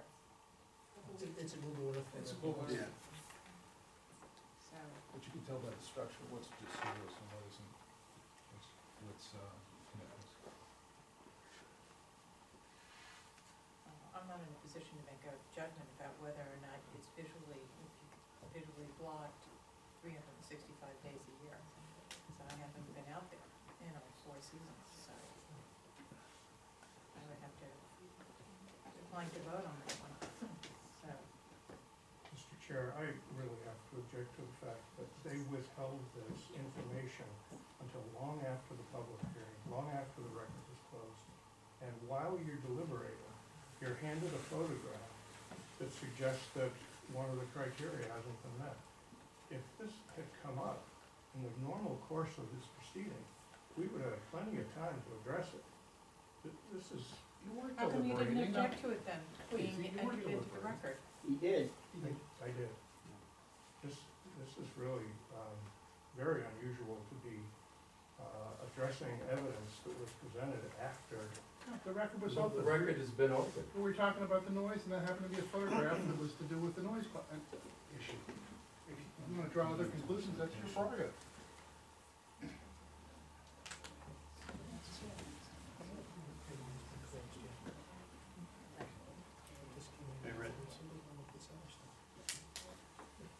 Rich, I went to the town and I asked them for a fence permit to put a fence up to go along the line. This was before the snow come down. I have got a fence 25 feet high that's camouflaged on one side so that I can't see their house. And I got another section I'm putting, plus I'm gonna plant more trees where my house is going. And my house that I'm building here is gonna block 90% of it anyway. But I put that camouflage up 3-4 weeks ago, way before we got a snowstorm or anything, so that picture shouldn't be seen. Bill, I you don't didn't put it talk all to the way you. along the fence Listen, line. I'm talking to them, not you. You're not very good at putting it up. Don't worry about it, it's up. Okay, we're done with public All right, comments and yeah. public discussion. I was gonna So put we have- real plastic. I'm sorry. I have those things, I didn't go on that site. Okay, I do too. then the 3 of us went on the sidewalk. Yes. At the time I saw it was covered sufficiently and everything else so that at the sidewalk time. Okay. I can remember seeing the houses from the backyard. You could see Mr. Guy's house. But I think, and I hate to consider information that you just got told, but if there's a fence there, that does call into question when that picture was taken. That being said, is it visually blocked? I don't think it's possible to visually block from the abutting house, because Mr. Giles' house is higher than this property that Billy has. So you know, I'm really not sure if that's physically possible to do. With a 12-foot fence, I'm not sure you could do it. You aren't gonna hide the So I house. Huh? You aren't gonna hide the house. But the ordinance says it has to be visually blocked from the abutter's property. It's not. That's I think that's something that we need to deal with as a board in correcting that aspect of it. Right. And change it from visually blocked to screened or buffered. But as it stands I- right now, that's what it is. So, Is that from the ground or is that from the house? That's what I'm saying, because we usually typically That's see the from, ground basically. I mean, ultimately, I agree, Rich, with your observations. In my recollection of the site walk, when we were there, you know, out in that area, you could see that, I mean, and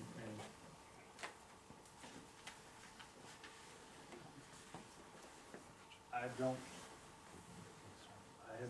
wanna estimate how, the distance that was there.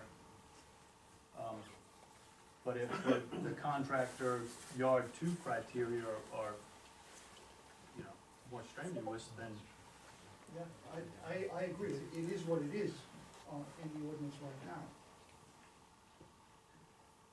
So I think the three of us have to have a vote. Because we have two abstentions. And, Mr. Chairman, I could just interject here that Please do. obviously you need to make a determination on whether or not factually it meets the criteria. And this is a conditional use, right? So that one of the conditions would be to require, and I think, you know, to Attorney Jones's objection, you know, if I mean, I think you could ask the applicant if they are willing to take steps to make sure that it is visually blocked, whatever you determine that to be. So, you know, I know that this is sort of unusual because it is not something that has been discussed, but I think you can certainly ask the applicant what their intentions are in that regard. If you think that it is not visually blocked, you know, Well, you can impose a again, condition. the question that I get stuck with is, it's visually blocked from both the street and the abutting properties by a solid fence. Or those other things. Right. When it says abutting properties, are they talking the property line? Or are they saying that he shouldn't be able to see it? Let's look at the definition section, Because I shall can we? tell you right now, it's Yeah. not blocked from the street, Yes, because you pull in off the street. let's look what an abutter is. it's a private way. It's on a street. Okay, so there's no definition of a butter. Right. And so what the case law says, which is super helpful, is anybody in close proximity. So that in and of itself is a factual determination. You know, what is an abutter? Somebody in close proximity. You know, I think that is something that you can exercise your reasonable judgment and discretion and look at the folks who are around and decide whether or not, you know, are each of Okay. these people abutters to the property? And usually it is contiguous, but it could be otherwise, in close proximity, meaning maybe there's a street, they're directly across the street. That's the kind of thing that you can use your common sense to decide. May I also offer, Mr. Chairman, a definition of street? Absolutely. An existing state, county, or town way, a way dedicated for public use and shown on a subdivision plan approved by the planning board and recorded in York County Registry of Deeds, or a way dedicated for public use and shown on a plan duly recorded in the York County Registry of Deeds prior to the establishment of the planning board. And the grant to the planning board of its powers to approve plans. The term street shall not include those ways that have been discontinued, abandoned, nor shall it include a private easement or a right-of-way not dedicated for public use. Definition of Okay. street. So that may help on the helps. street piece, and now you. It does, that helps me on the street piece. I get it, you know, when I look at this Google Earth map, it just looks to me as if it's, how far back from his house? From the property? How far back are you? You can't judge him. Wait, I'm sorry, rephrase the question? How far from Billy's parking lot is your house? What, maybe a couple hundred feet, maybe? That's what I thought, I just wasn't sure. Yeah. Okay.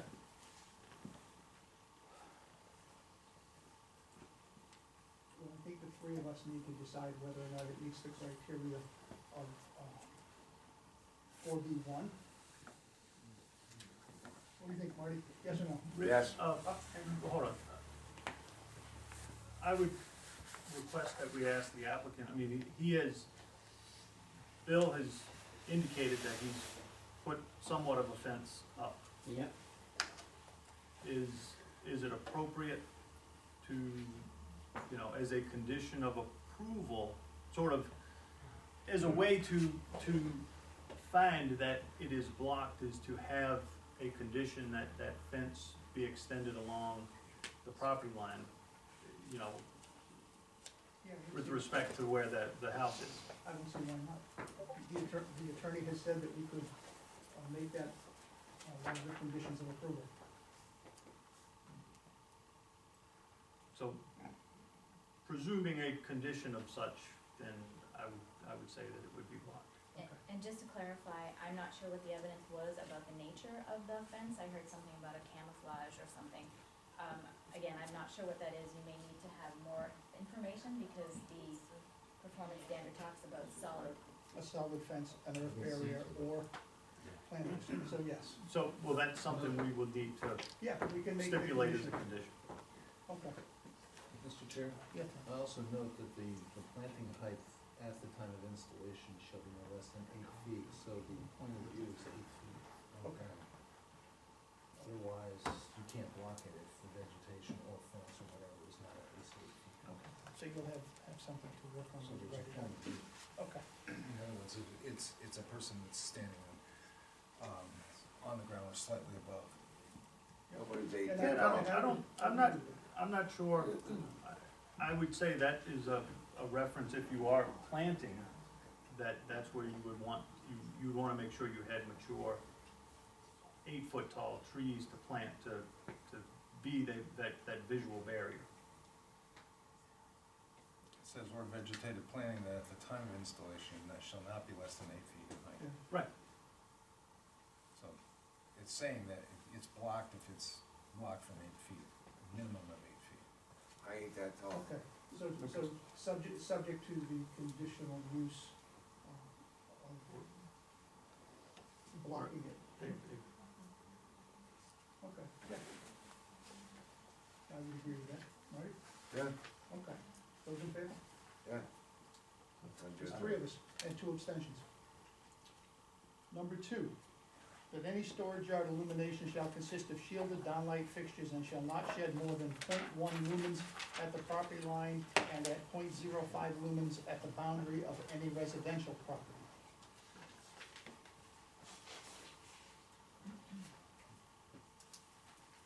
So we need a motion, and then we can discuss.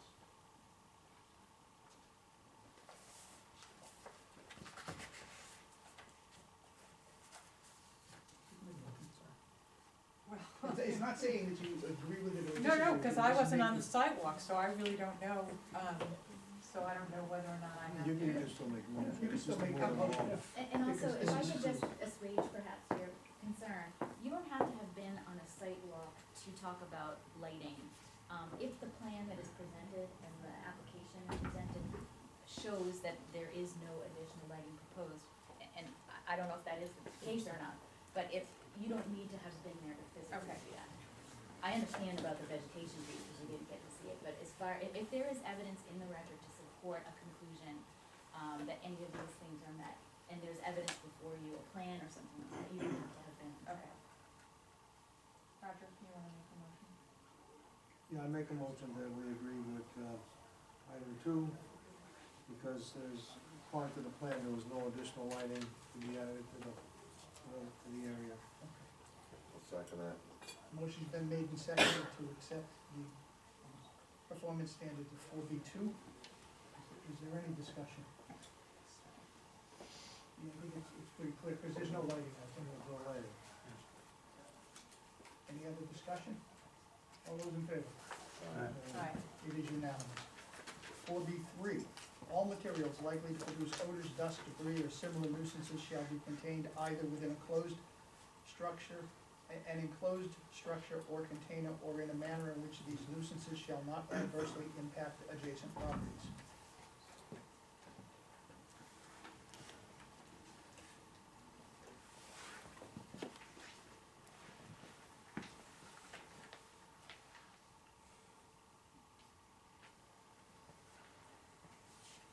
move to accept.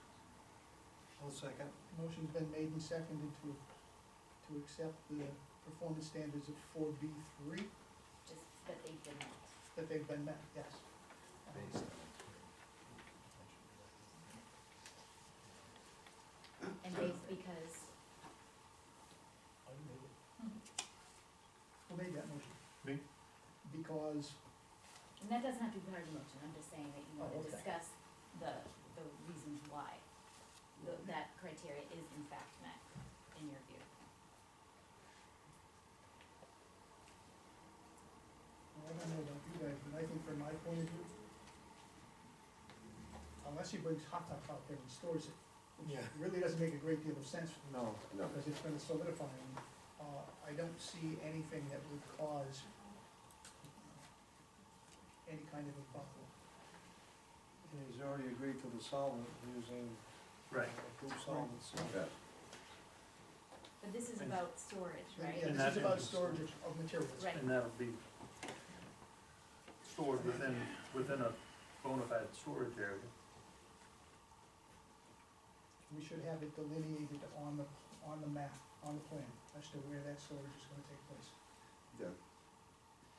Billy, that was proposed within your existing, shed and trailers? Yeah, you know, the big area there, where I had the room when you come over. Yep.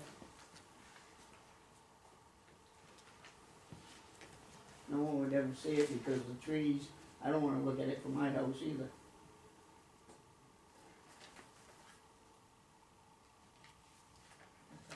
Give a pending motion, I'm not sure. if Yep. it's- Any other discussion? All those in favor? Aye. It is unanimous.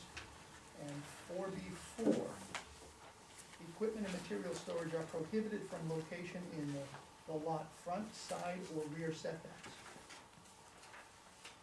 You can't store material or tools in the setback. That only makes common sense. Well, yeah, I know, which is why we had to put it in here. Move to accept. Second. Motion's been made and seconded for 4B4. Is there any discussion? Hearing none, all those in favor? Aye. It is unanimous. 4B5, parking. One parking space shall be provided for each employee and one parking space for every 300 square feet of showroom or customer office space. One additional handicapped parking space shall be provided for customer use.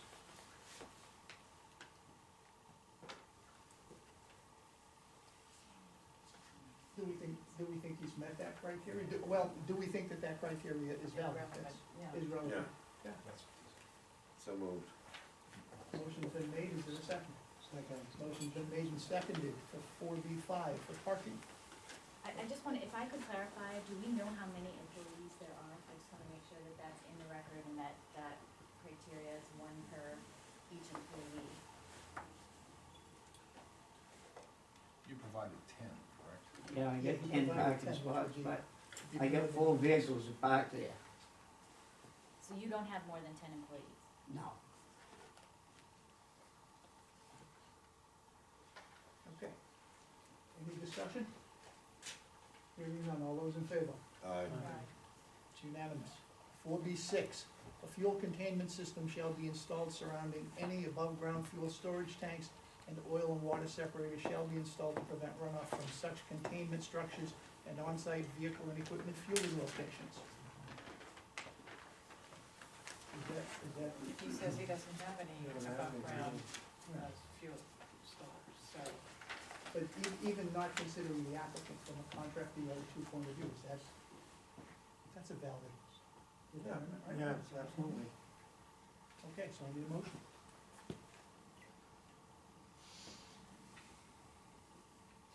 I make the motion the applicant meets the requirement. Is there a second? Yeah, Motion's been made and seconded to approve 4B6. All those in favor? Right. Anybody opposed? It's unanimous. Okay, now, back I mean, to through criteria. the criteria. Conformance with conditional use criteria. After due review and consideration, the Arundel Planning Board concludes that that the applicant's compliance with the following approval criteria. 9291, that the use is compatible with and similar to the general categories of uses of neighboring properties. Yeah, I think we should Okay. just, not read it, just open up the conversation. Amongst us. Yes. Okay, So, a question came to my mind that I think pertains in this, versus waiting until we get to the conditions, but in the opening paragraph of the findings of fact, or excuse me, yeah, findings of fact, first paragraph, says that the original,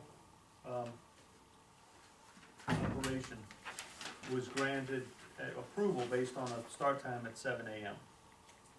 correct. And it appears now, based on the conditions of approval, that would be changed to 6 a.m. Really? No, I didn't see that. Where? No, it said it could go that was Could. just. Shall be limited between 6 a.m. and 10. That was a recommendation, you could do 6, you could do 7, there is no specified Okay. start time, that's the point. It's up to the board to make that decision, it could be 6, it could be 7, it could be whatever. And the only reason it said that I put it as 6 is because the existing contractor yard 2 is required to start at 6. Right, no, I understand that. I guess I interpreted that as a request for earlier start time. Probably 7 was. Yeah, I think when we get there, we need to change that to 7. Well, and Because that keeps it in conformity with the original zoning. right. Yes. Okay, so 9291, we need a motion so that we can discuss it. I move that we, discuss 9.2. Either approve or deny. Oh, You I make a- move, go ahead. I make a motion, we approve it. Okay, is there a second? Yes. Okay, motion's been made and seconded to approve 9291. Now we can discuss it. And the big question is whether or not this is compatible. We know that the comp plan says that we should allow contract yards in the R4 district. They refer to this as a mixed-use district. But not all It's- contractor yards necessarily conform. I won't argue that point. Okay, I agree just with that. because I'm it's a just simply contractor saying yard and it's that- permitted doesn't mean, right, that it is necessarily, compatible with its surroundings. That's true. He could be blowing holes in the ground, and it could be a contractor yard too, because he's hauling gravel up, doesn't necessarily equate. The fact that the use is compatible to similar categories. Of Town neighboring meeting said that it was okay, but from what I understand, and I'm not sure, there's a gravel pit in this area, is there not? There was no, not an active one, there is RH Brown, which is But it's not active. over, no, that RH Brown is, but there wasn't a gravel pit on Sand Road, but it is no longer active. Okay. There are log yards down the road, Yep. there's home occupations and all that good stuff. So there is a bunch of other stuff in the neighborhood going on. Yes. Okay. The option is to either say that it's compatible with the neighborhood because there are other uses taking place, or to say it is not compatible with the neighborhood because of the residential character of the neighborhood. Maybe if I could just suggest, when we talk about other stuff, I think perhaps we can round that out a little bit more and find out what that other stuff is. Just for the record, I'd like to be able to say, I think Tad mentioned log yards or home occupations, maybe we can discuss a little bit more about what other uses are going on in that neighborhood. There's a log yard, there's Red Apple Campground, which is just up the street. There's a small horse farm going off to the left, just up the street a ways. There's, But this is an anomaly, in a way, to those other properties, because Mr. Stolten's property is nestled almost in the middle of all these other residences. So whereas the Worth property and some of the other properties are along the Senate Road almost in a linear fashion, Mr. Stolten's property is nests in the center of all these other residences. So perhaps it's not analogous to some of the other, like the Red Apple Campground, for instance, which is contained, faces the Senate Road, and again, functions in a linear way along the street as opposed to being snap in the middle of, a bunch of residences. So I would conclude that it is not compatible.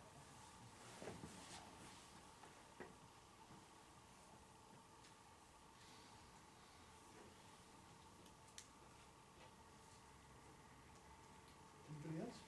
Thoughts?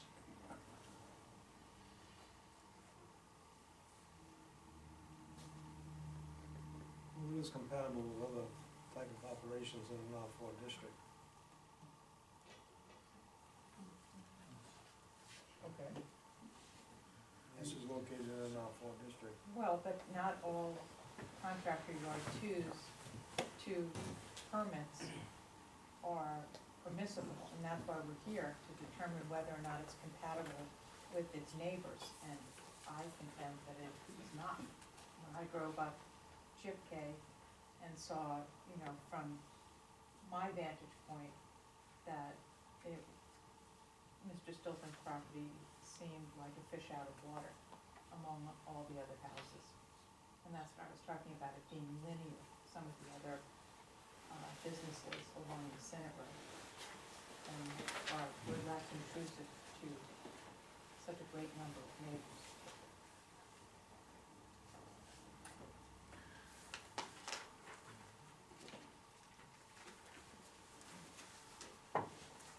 Marty? By other neighbors, you also have turnaround along the Senate Road, and then you had other neighbors to the southerly side, opposite McKip James. And, it's been there, and it's allowed in the R4 zone. I would say it is, well, as on that basis of being compatible. I think that's what makes horse racing. I don't think it's compatible. Opinion. Right, What do you think? And we all have them. that's right, that's why I said it, that's what makes horse racing. Your thoughts, I Steve? tend to agree a little bit with what Roger asserted in that it is allowed in the R4. It's compatible with, the general mixed use of the R4. I agree that it's allowed in the R4. I agree that the comp plan calls for a mixed use. I think this is too much of a mixed use in that neighborhood. This is way harder on the neighborhood than any of the other, with the exception of Red Apple Campground. I'll just grant you that one. But with the exception of that campground, this is way harder on the neighborhood than any other. This is not like somebody having a home occupation, which is why we put it into the R4 to start with. I'm just kind of conflicted on this whole thing. I just don't know. But you also have a foundation company along there too. Really, where? I'm not saying that we don't, I just don't know who it is. Yeah, you do. Right, just down the street. That's just an Okay. opinion, I mean, it's like, Okay, I don't know who it is. Which should not surprise anybody, I don't go down that way that often. I have no reason to go to Kennebunkport and take the back road. You don't have to go to Kennebunk, but you can go to Kennebunk. Or if you go the other way, you can go to Biddeford. Yeah, no, I try not to go to Biddeford even more than I try not to go to Kennebunkport. Well, that's when you get the angle of the dangle to pickle Sparta purpose. That's right. Okay, so, this is the question, is this compatible? All those in favor of the motion? That it's compatible. that it's compatible, say aye. Aye. Those that say it's not compatible, Nay. 3-2. 9292, the use is consistent with the comprehensive plan and anticipated future development of the neighborhood in that the comprehensive plan specifies that the R4 district is to serve as a mixed-use district in the future, supporting a mixture of residential, forestry, farming, and resource-based industries such as gravel pits, quarries, and log yards, and contractor operations such as contractor yards. So moved. Motion- As read. Motion's been made, is there a second? I'll second that. Motion's been made and seconded for 9292, the use is consistent with the comp plan. Any discussion? I would be hard pressed to say that it's not consistent with the comp plan. I think it is very consistent with the comp plan. I would agree. All those in favor, say aye. Aye. Aye. It is unanimous. 9293, that there is adequate and safe pedestrian and vehicular access to and into the site to accommodate anticipated traffic to and from the use. The proposed use will not generate significant trip generation, and the proposed plan will reduce pedestrian vehicle conflicts on the property. No changes are proposed to occur to the driveway access or internal circulation.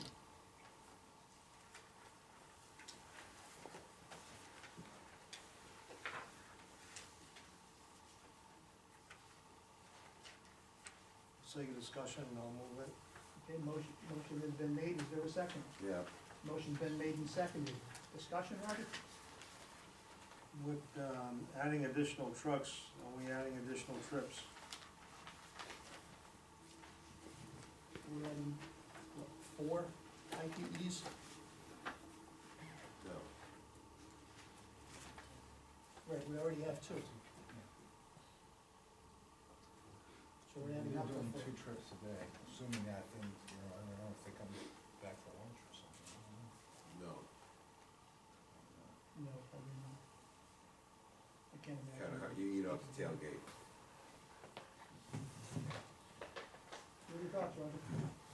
Oh, I don't think it will, I'm just bringing that thing out. Oh, okay. Is there any other discussion? Hearing none, all those in favor? Aye. Anyone opposed? It is unanimous. 9294, that there is adequate water supply and sewage disposal available to service the use. The operation will not place any demands on existing on-site septic or water supplies.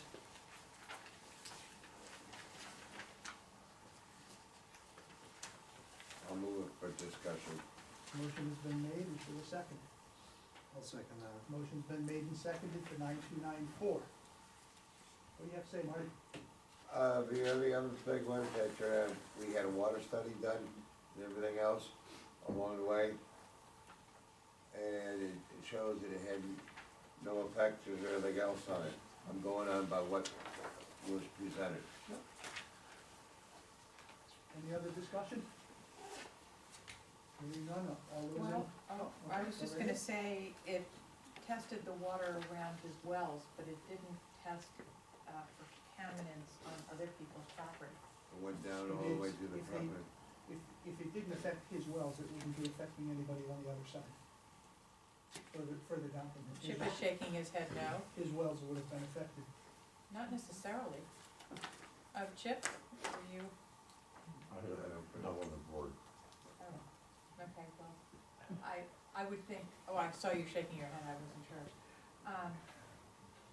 Okay, I think that was basically what his study showed, that there was no contamination in the groundwater around his wells. around his wells. He tested the But wells. it also tested farther out, It tested along the out, property line down there to where, yeah, there was some where place, I'm just going by what we presented. I think it's down around this house that he tested to make sure that there was nothing down there as well. Oh, because in his report, he says he tested around his 3 wells.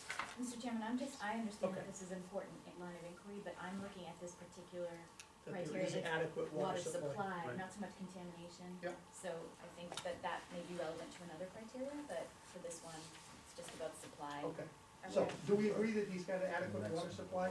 Yes, Yes. because most of them, because everybody's usually on wells down there. Okay. I mean, So I'm gonna move the question. The question has been made and seconded on 929-4 that there is adequate water supply and sewage disposal available to service the use. All those in favor? aye. Opposed? It is unanimous. 9295, that there will be no noise, dust, odor, vibrations, or smoke generated by the use that will adversely affect neighboring properties. In that noise, the operation of the equipment will or will not have a detrimental impact upon abutting properties, and that will or will not violate the maximum noise standards of a mixed use in the R4 district because. We should take these one at a time, right? You don't have to vote on them one at a time, but Okay. clearly you might wanna get the easy ones out of the way. Well, I think first, let's have a motion, one way or the other, so that we can discuss these.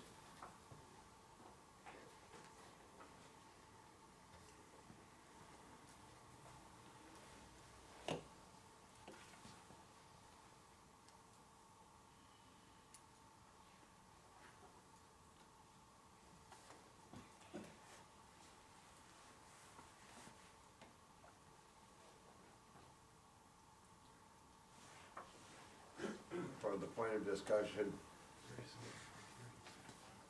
Okay. Motion's been made, is there a second? I'll second it. Motion's been made and seconded, good, so now we can discuss it.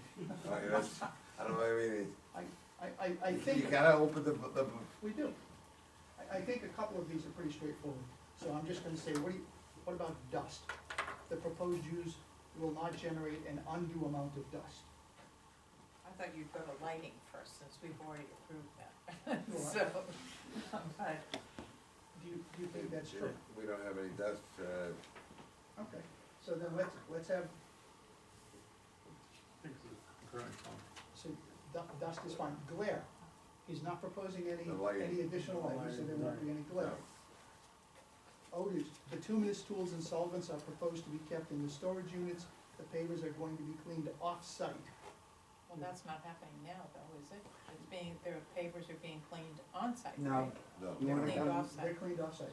off-site, but also too, stated with a certain new type of, somewhere along the way, Yeah, they mentioned it's here, some kind, an organic, non-hydrocarbon solvent. means just for the record, I mean, So I think the big one that we have to look at is noise. correct. The operation of the equipment will or will not have a detrimental impact upon abutting properties and will or will not violate the maximum noise standards of a mixed use in the R4 district because.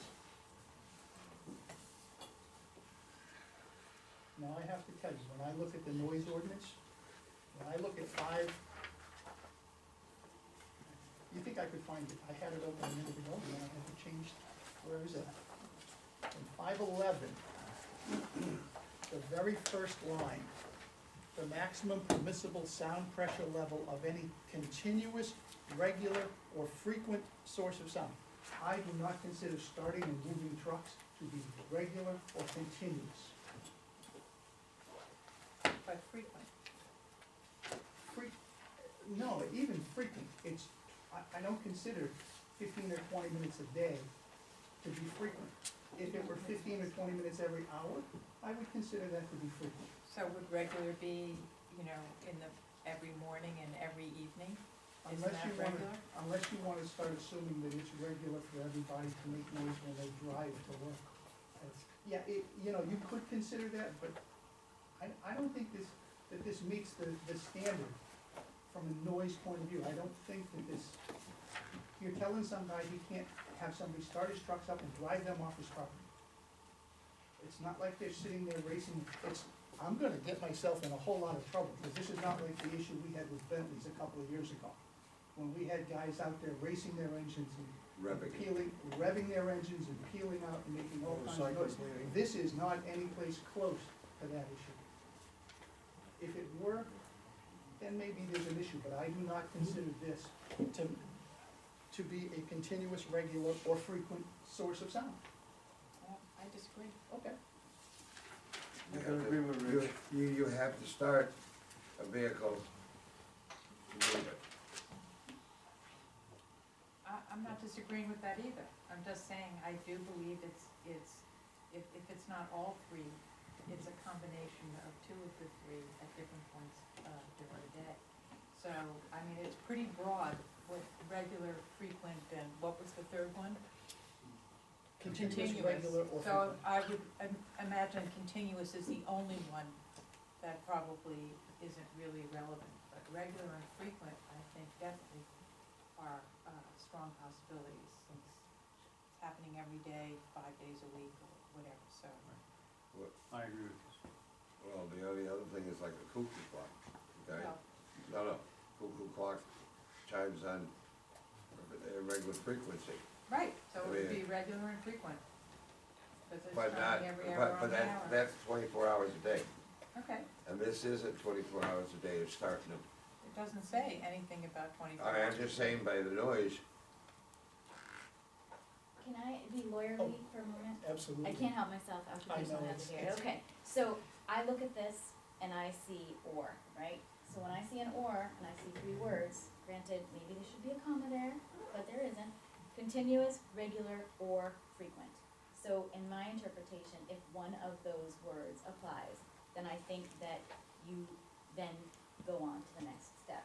And I would just say, again, because I see a lot of briefcases here, I would say that you make a determination on whether or not you think it's regular, frequent, or continuous. And even if there's some question, I still think you wanna go and analyze whether or not it meets the ordinance. Because say this goes to court and we're wrong on that first question, we don't wanna, not that I'm sure you don't enjoy everybody's company and you wanna be here, but you don't want this remanded back to you because you haven't decided the ultimate question. Well, if I were to look at it that way, it's definitely not continuous, in my opinion. It's definitely not frequent, but it is regular, because it occurs at a regular point. Then one means, I think that standard is we move on to the next question. Okay.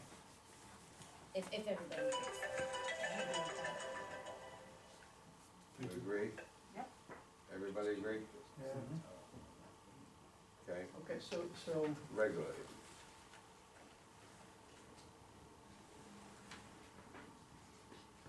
the operation of the equipment will or will not have a detrimental effect upon the abutting properties. And because in terms of the next part of that question, will or will not violate the maximum noise standards, we've already said we're going to make a condition that he put that fence up and he have it tested to make sure that it does not, If we approve the if we permit. approve it. Right.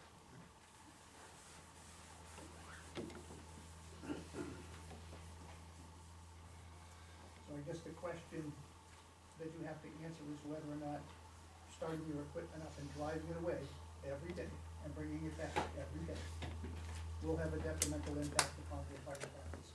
It's seasonal, it's not every day. There is that. And every day means 360 degrees.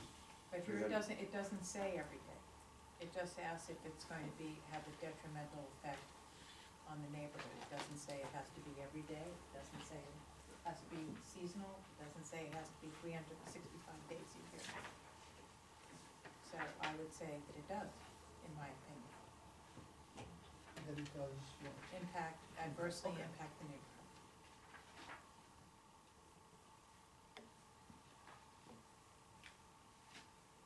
Roger, any thoughts? One is neighborhood. No, don't go down that road. It's an area where people could be this large, this large. Mm-hmm. I'll say no, it doesn't impact. Well, in this case, it's the impact on the abutting properties. No.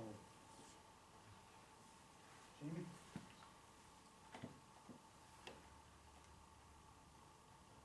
I don't think we would have had the comment from the neighbors if it wasn't having some kind of an impact, right? Yeah. So the question to me comes down of, are the mitigating efforts that are gonna be put in sufficient to reduce or eliminate that impact.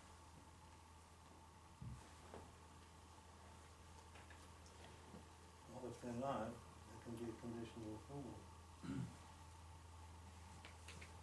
Provided you think it's an appropriate use, a contractor to yard is an appropriate Right. use in that particular spot.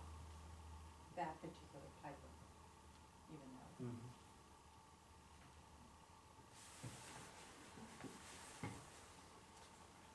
Mark? I think, the fact is that we've heard from three different sides of noise and whatever else not.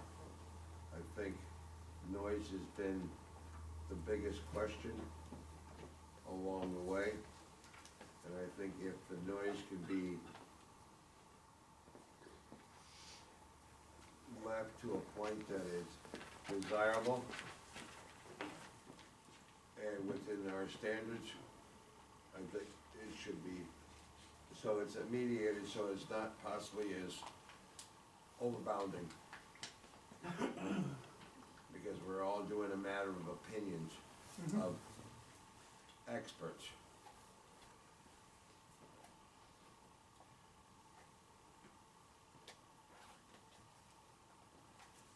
Any other comments? Hearing none. All those in favor of 9295 signify by saying aye. Aye. All those opposed? Nay. Nay. I think it fails because of the regular, and I tend to agree with Jamie. There's plenty of evidence that the neighbors have been impacted one way or another. And can you remediate that? 2 years ago, maybe. I think at this point, the damage has been done and it can't be remediated. We'll find out. 9296, that the physical characteristics of the site, including location, slopes, soils, drainage, and vegetative cover, are suitable for the proposed use. The applicant is proposing no expansion of existing parking areas or structures on the site. Therefore, there is no anticipated impact to existing slopes, vegetative cover, soils, or increased stormwater drainage from the site. The applicant proposes to use DEP-approved, non-hydrocarbon-based solvents to degrease paving equipment and proposes to do all such cleaning only on the job site. Point of order, Mr. Chairman, it was unclear what the last vote was. We're having the same problem. Yeah, Did I'm Richard, sorry, you the vote? last vote was 3 in favor, 2 opposed. 3 to say that the criteria. The criteria was had met. been I met. think Jamie was the only one that I wasn't sure who. Oh. I voted That it was met? that it was not. It was was not, not. I'm sorry, Yeah. I thought There you was said it was. I have it written that, Ms. Roth, Mr. Lowry, and Mr. Gannon said nay, and Ken Warren said yay, Okay. is what I have. I'm, written. So it I'm failed. glad you have it written down, because I I didn't hear it assume that way. you were continuing through the process, to continue through the process. okay. I think I'm we glad can- somebody stopped I mean, to that's- clarify that, because it wasn't the way I Yeah, heard it. that's what I. So, Yeah. so 9295 fails by a vote of 2 to 3. That's correct. That's how I. And I just wanna make sure we'll poll the members, and that is in fact how Jamie Mhm. was not met, Susan was not met, Rich was not met, and 2 in favor it was. Okay, 9296, that the physical characteristics of the proposed site, including slope, soil, drainage, and vegetative cover, are suitable for the proposed use.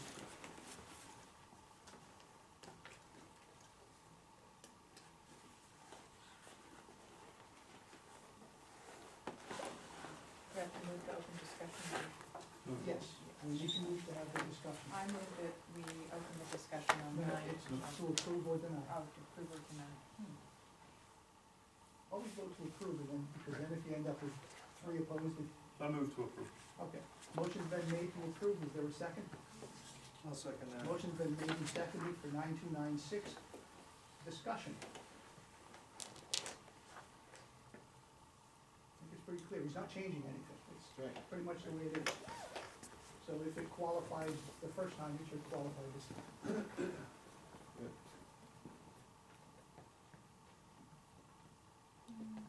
Move the vote. Okay, the vote was moved, is there any discussion? I'm sorry, all those in Had favor? discussion. All those in favor? Aye. Aye. Any opposed? Unanimous. 9297, that the use will not constitute a public or private nuisance. I think this issue got addressed in 9295, but we need to have a motion on this. What's the definition of a nuisance? Okay, that's a tough one. Under state statute, there are lots of private and public nuisances, but fair to say, it is somewhat repetitive of what has been asked of you before. I think of dust and debris and noise and water and, Odor. pollution and odor, those kinds of things that, almost in common terms, what would drive you crazy? Right, noise, and- things like that. Yeah, and noise, let me put it this way, under statute, I believe that it is a public nuisance or to violate a noise ordinance, right? So that would be, if you're talking about noise being an issue, I think that it's fair to say that if you have concluded, what you have concluded, that you may find that this can constitute a public nuisance. Let me just clarify that though. Just because something adversely affects a neighborhood doesn't mean that it necessarily rises to the level of a public or private nuisance.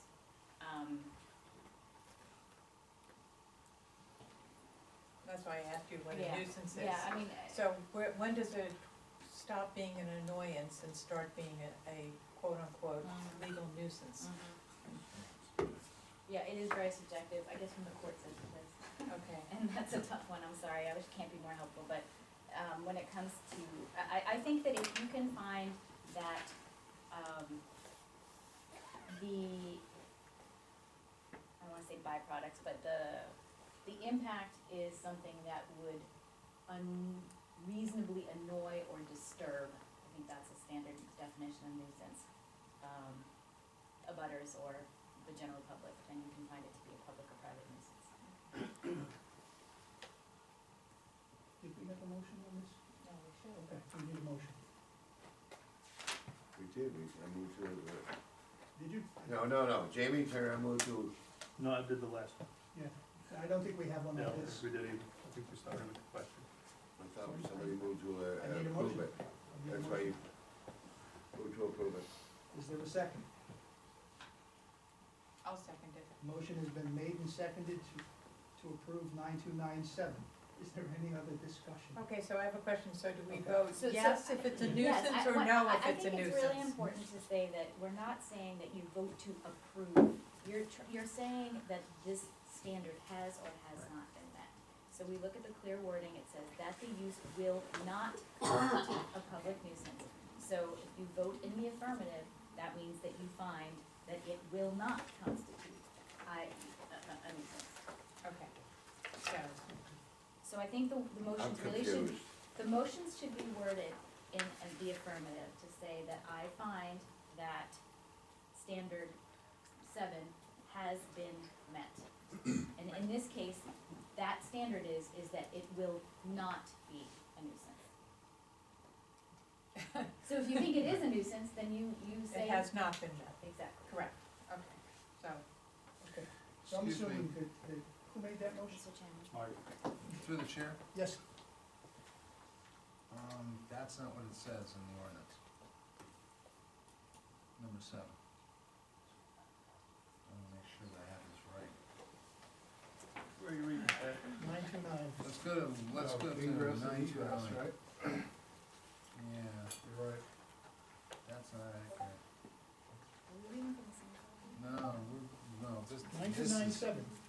That the use 9297 is the proposed project will not have an adverse impact on environmental quality. will- No, that's not according to the ordinance I have. It says that the use will not constitute a public or Okay. private nuisance. I'm sorry. I am reading off the conditional use. Right, but what date? Maybe you have more. so they have exception to this. Yeah, it's supposed to be. It is, it does, capital so. What version are you reading? I think we're reading off the site plan review. I'm looking at June 13th, 2018. What section? 929. 9297. Okay, you know, I think an older version. I'm 27th. There's two versions, I apologize. Okay. I just wanna make sure. We're going off, gonna make, clarify these A things. motion has been made and seconded that the use will not constitute a public or private nuisance. Is there any other discussion? Yea means yes, and no means. Yes means that it will not constitute a public or private nuisance. No says that it will. No means, No means that you believe No it means is, that it will constitute that it a constitutes nuisance. a nuisance, that it has not met the standard, that it is a public nuisance, public. no means, news, That it's a nuisance. Right. Okay, I believe it has not met, so I believe that it is a public and or private nuisance. I don't believe that it is public. No, it's a private nuisance, yes. That would be my thought. Okay. Any Has there other? been a second? Yes, there was a Okay. second. So I vote no. All those in favor of the motion that the use will not constitute a public or private nuisance, say aye. aye. All those opposed, same sign, say aye. Aye. Aye. 4-1. Wonderful. 9298, that all other requirements and applicable provisions of this ordinance, particularly any pertinent performance standards, are met.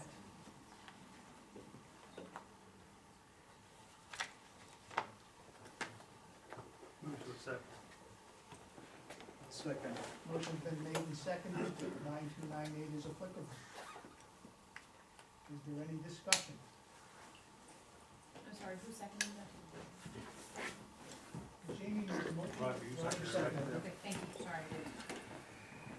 Okay, so I have another question. If we didn't vote affirmatively for 9.2.9.5, then how can we vote affirmatively for 9.2.9.8? I think because of the word other. Yeah. Okay, all the other requirements were met.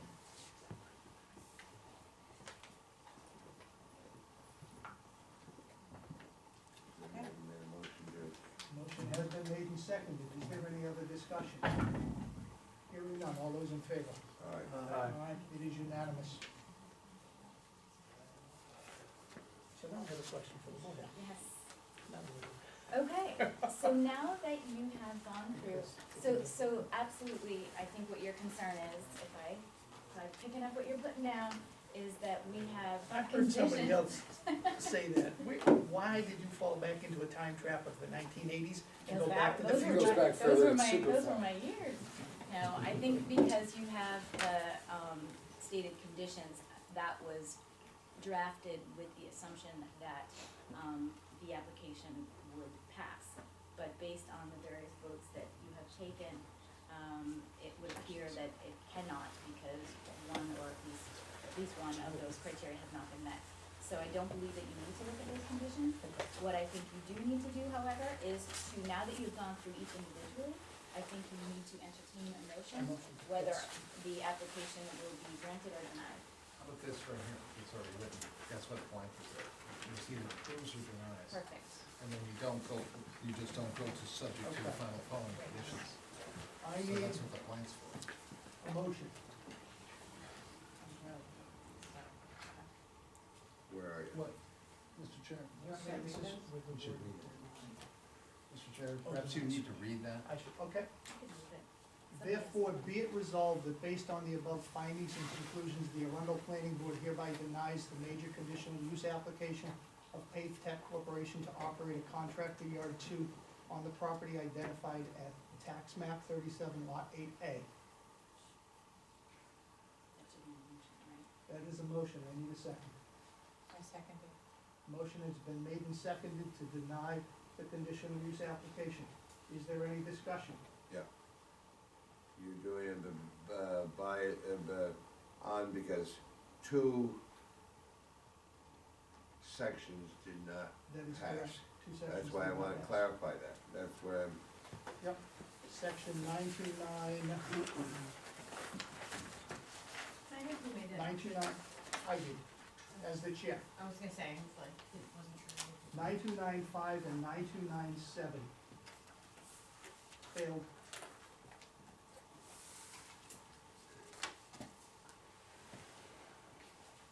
Motion has been made and seconded. Any other discussion? Yeah, but his contractor, 1 Oh, he yard. still has that. No, I just, for Yeah. clarification, I know you did, Roger. For clarification, he still has the contract to yard one that he has been operating under. This was for an upgrade to yard Yes. two. Through the chair, Yes, sir. it is not a contractor yard two, or yard one, because contractor. Well, it's the permit that The previous permit. the previous permit, So we you're want to be correct. clear on that. Okay. All those in favor of the motion signify by saying aye. Aye? Aye. All those opposed? 4-1.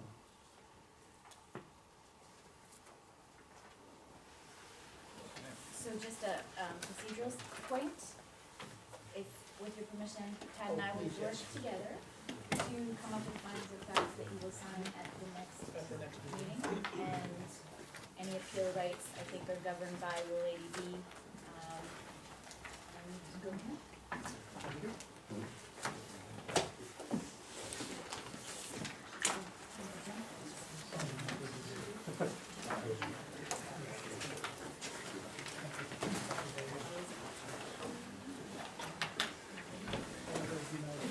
Agenda, I will show it. I just need to do that.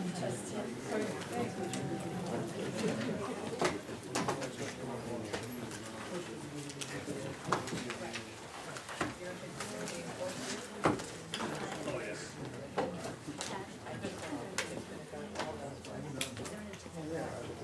I think it's all over the table. Hold on, let me grab one. I know the next one.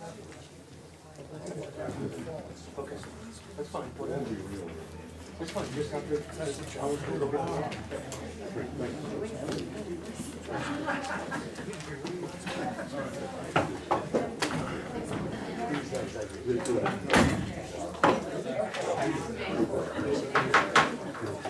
We still got more business to conduct, guys. We got more business. Okay. After Falls, plenary site plan review. Good night, thank you. Are you ready, or would you like? I've been watching a lot. Are you ready, or? Man.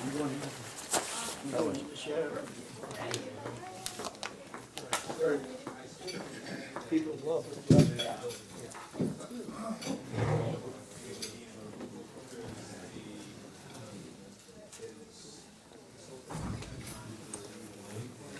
And you don't have your DEP stormwater. It hasn't been submitted. More than that, there's something about the deed itself. Yeah, so, the description that we have currently is creating some illegal lots, so their attorney is currently working on redoing the deed description to get rid of the easements, and the right of ways in it, and fix the property lines. But I didn't know. I would suggest, that- and that's all I can do, if you want us to, put it into the ruling tonight, we can do so. Given the fact that the deed is not correct and we don't have the permit by rule, you would be better off requesting an extension, a 30-day extension, which will take you into January, by the way. Because our next meeting is in 14 days, and there's no other meeting until sometime in January. And that would give you enough time to gather it all together, because right now, the deed, Has the permit by rule been applied for?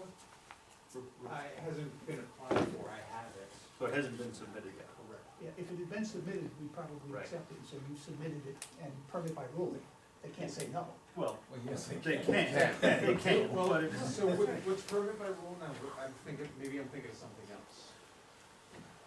Permit by rule is you have to, because of the size of the project, you have to submit, a stormwater permit by rule. I think I'll talk to Anthony about that. And because it's not, because of the size of it and the severity of it, it's not sufficient that it requires a mandatory stormwater permit.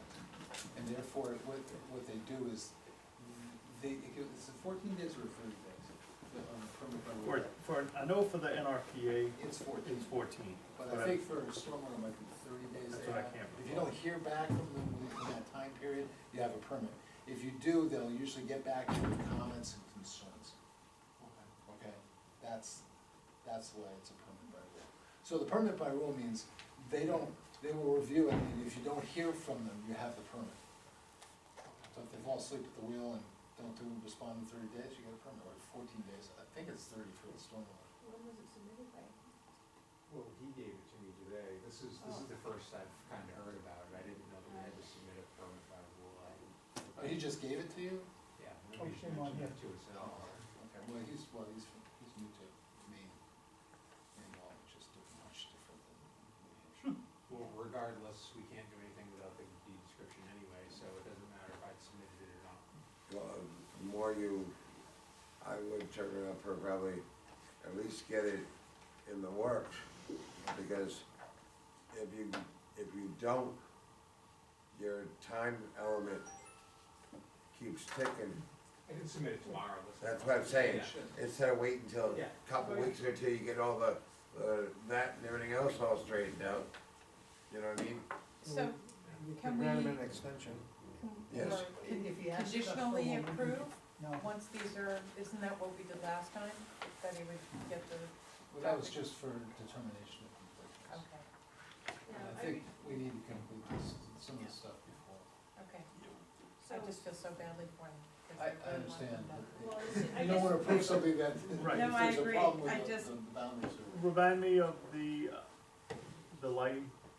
Yeah, the lighting is just a peer review by Jim Malay. Because of the tall towers, I don't think it's gonna be a problem, but you guys ask for peer review. Okay, that's all. When do you expect that to be I'm gonna finished up? call in to find out today. So I'll let you know probably tomorrow or next week. I think more than anything, this is gonna give you enough time, and you can submit the application, and then you say, well, hey, it's been submitted, we're going, okay. But it gives you enough time to straighten out the deed. I think if we had to vote on that tonight, I think we'd have to shoot you down, because the deed's not, It's not accurate. it's not And we accurate. definitely don't want that to happen. So, I mean, all right, so then I guess we'll request an extension. okay. The applicant is requesting a 30-day extension. Because of the holidays, that will take him into the first meeting in January, which I believe is the 12th or 13th. Incredibly, Tenth. the 10th. That'll take you to the 10th, so you'll have plenty of time to straighten out the deed.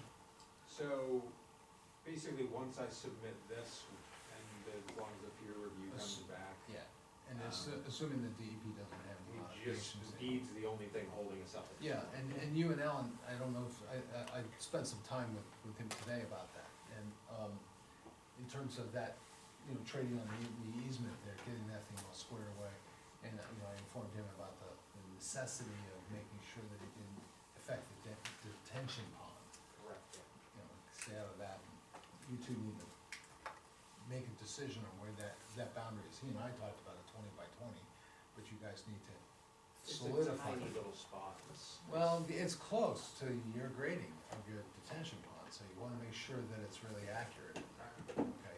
You don't want, he doesn't wanna have his sign in the pond and of course. We'll make it float.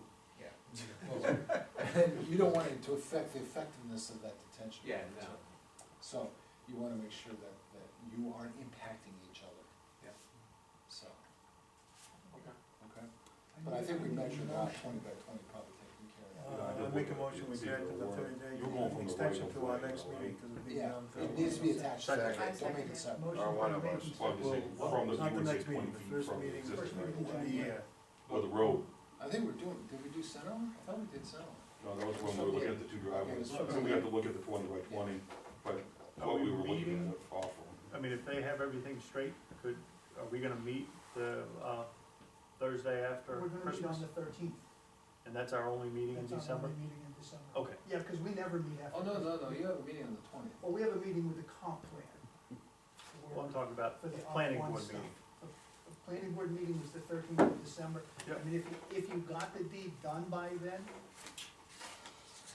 it'd be tough to get on the agenda because it's a 14-day notification. so that would be kind of rough. So unless you, Unless we have it. unless you're blessed and your lawyer says, hey, we got it all done tonight, Yeah. and then tomorrow morning you can call Tad and tell him so. Other than that, we're gonna be looking at January tenth, okay? Yeah, cause the All problem those is, in favor of the motion? Aye. It's unanimous. So, We want you to make it. we want you in there, but. Yeah, we want you to make it happen. I bet. All right. Thank you very much. Yeah, no, thank you guys. Thank you. New application. I know. Beautiful. I know, I noticed that, I was like, Walmart special. you got that at Walmart? Yeah. I gotta get one here. I think we should just have one here. It was just sure. Yeah. My own custom back. Speaking of which. All these little- It's going all over. Okay, new applications, Houston and Company, conditional use pre-application, proposal to construct a 1,856 square foot furniture, finishing and storage addition to the existing 1,882 square foot showroom and woodworking facility located on a 4.04 acre site located at 223 Log Cabin Road, tax map 31, lot 3A in the R3 district. Bill Houston is the owner and applicant. Just clarifying, it's not pre-application, we already. Yeah, why do you keep repeating? Okay, cause I keep repeating what somebody gives me to say. It got crossed out on the other one, but this one came from the attorney. It's been a long night. A conditional use application. Okay. And let me, this is my son Sayre, who also is part of the business. So we, and so I presented the plan here and so forth. The one thing that has changed, this is what I submitted, and based on what you read, it construct an 1,856 square foot. It's grown a little bit to 2,100 square feet.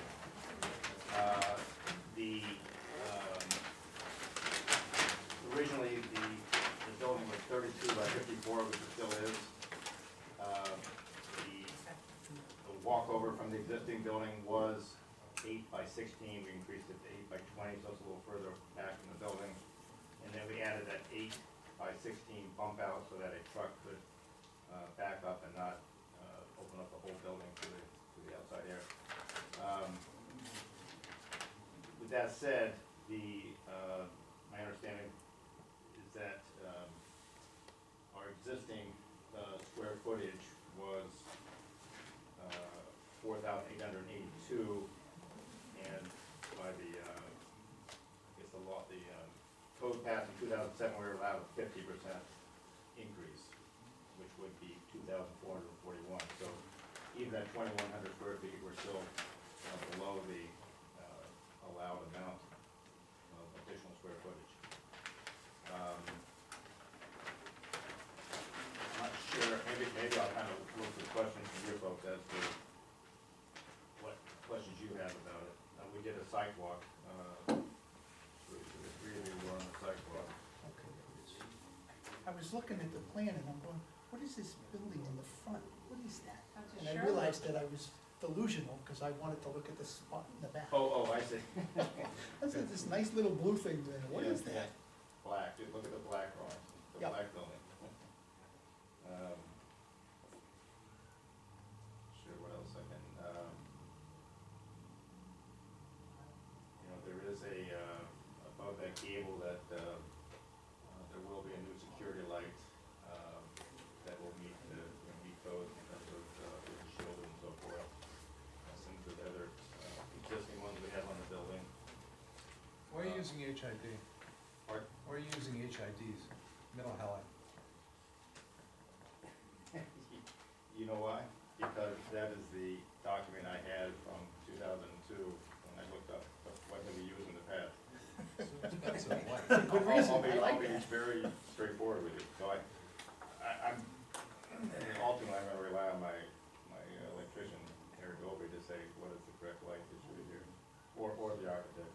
So I probably should have done that on it. What is that? That is a very bright light, you say? Well, it's a bright light and you're paying a lot of money for it. Yeah, Okay. so there's tons of LEDs up Right, there. with Yeah. newer Ton. tech, yeah. Yeah, when we get to that point, when we Well, we kinda need it now. I mean, if you're gonna go with that, if you wanna change that, let's change it now. Okay, let's change it. Okay, if you wanna talk to your guy, talk to him now, cause I was a little concerned, cause you had a type 5 lens on it, it was throwing it out to the sides. It's kinda going, why are you throwing it to the sides and not Okay. throwing it out to the front? Okay, So I was a little, that's why I was asking. yeah, no. And it had an 80-foot spread, and I'm like, really, in that little confined space, Yeah, why well, you yeah, have an there- 80-foot spread there? It's my ignorance. It's straightforward. I was gonna ask you, can I talk to your electrician on this one? Absolutely. Yeah, I mean, and Ted, could his architect or electrician simply provide a new Yeah. cut? Yeah, I would recommend they probably do one an LED in there. Yeah. For cost Sure. purposes. And it's also controllable, I mean, you can actually dial it down at night if you want to, put it on a timer, save yourself some money and impact. Just for verification, you sent out notification to the abutters on this? No, I didn't. You didn't, How okay. do you like that? No, I did Just not. thought I'd ask. I didn't. I finally thought I had you trained. That's what I get for thinking. Well, the ordinance doesn't tell me I have to, but I I know know. policy does. You're right, I didn't. Okay, just checking. That's fine. We'll I'll just- do it we'll get tomorrow, on. I'll send it out tomorrow. Alright. So we'll have 2 notifications now. Rick looks at me questionable. We're sending them out early so we don't get last minute. Yeah, we don't want people But showing we're up still doing that, we're doing 2 now. at the very end going, oh, let me sandbag you. Yes. So what are we looking tonight to deem this complete? I had some other questions, you have to pass on, you have to make official determinations on waivers that were requested by the applicant. Yep. That list is in the notes that I sent you. Yep. Okay, so you have to take official action on that, and, I had a couple questions for you guys. Okay, so Some of the, let's- some of the waivers that you were. Let's look at this. Topographic survey. He's asking that we waive the topographic survey. The town planner doesn't seem to have a problem with that, because if you remember when we were out there, the land was pretty flat. Yeah, Well, and ultimately, it's a but building addition and not a lot of grading Yep. impacts. No major landscaping. Right, No. no major grading, nothing There's like that. nothing out there. So, I'm good there. Make a motion. Move to. Unless you wanna go through all of them and do them all at once. Yeah, do them Let's all. do that. Let's do them. I mean, I don't think that these I are don't gonna see be any real showstoppers. controversial ones. Okay, the location, layout, dimensions of all existing and proposed drainage facilities accompanied by a detailed drainage calculation signed and sealed by a professional engineer licensed in the state of Maine. The town planner has indicated that could be waived because there are no drainage issues. Well, let's, Yeah. yeah. And I'm not sure the town planner did that, I think you guys did that at your sidewalk. Oh, yeah, we did. Let's be fair, we shouldn't threaten the town planner. Professional opinion that from someone who shall not be named, right? Oh, so, Namely you. Well, you weren't there. I wasn't there, I Yeah. didn't say that. I think he's accusing me of things. Oh, no. I just read what you wrote. Identification and location of all on-site soils derived from a medium-intensity soil survey. The planning board or staff review committee may at their discretion request a high-intensity soil survey sealed by a Maine licensed soil scientist. The HHE 200 survey dated 2/6/95 is included in the application, and the submittal indicates that it would be sufficient and no additional survey would be necessary. Number 4, the existing and proposed fire protection and fire suppression resources, including location, size, flow, rates, and capacity construction details, and specification of cisterns, dry hydrants, wet hydrants, fire ponds, booster pumps, building fire department connections, and external sprinkler system cisterns. This is not needed and could be waived. I don't think any of those exist out in your neighborhood anyway, do they? Yes, they do. Actually, it does. Is We there have a really? we have a dry hydrant at the Goffs Mill, Log Cabin Road crossing, and that's why they're going to be in compliance. I mean, I've already asked for a letter to make it official from the fire department. They have a new chief now, we might Yes, I actually know. get the letter. Jerry Bollier? Yeah, Jerry Bolliers. I haven't seen Jerry, so I haven't asked him yet, but I talked to Riddle about it. But we need a letter from them, but he's easily within a half mile Oh, of that. yeah, easily. It's about 850 feet, so it has adequate fire protection from that standpoint. Planting schedule including species, variety, name, quantity, size, installation. There will be no new plantings, so that could be made. Planting, Mr. Chairman, if I may, the only question I had was for the planning board, since we are extending the driveway, was there is that requirement to buffer, mind you. And would the expect party, the road, sea roads. well, actually, there versus is side. some, but it's on the edge, it's on the abutter's property, that's what's great. Doesn't say where it has to be, does it? So the question more was, how do you wanna handle that? Cause I know you waived it, no one's Yeah, I think we can just waive it, Yeah, I think so too. waived the submission. yeah. That submission requirement could be waived. And the schematic elevation of proposed signs, there's no new signage, so that could be waived as well. Okay, so.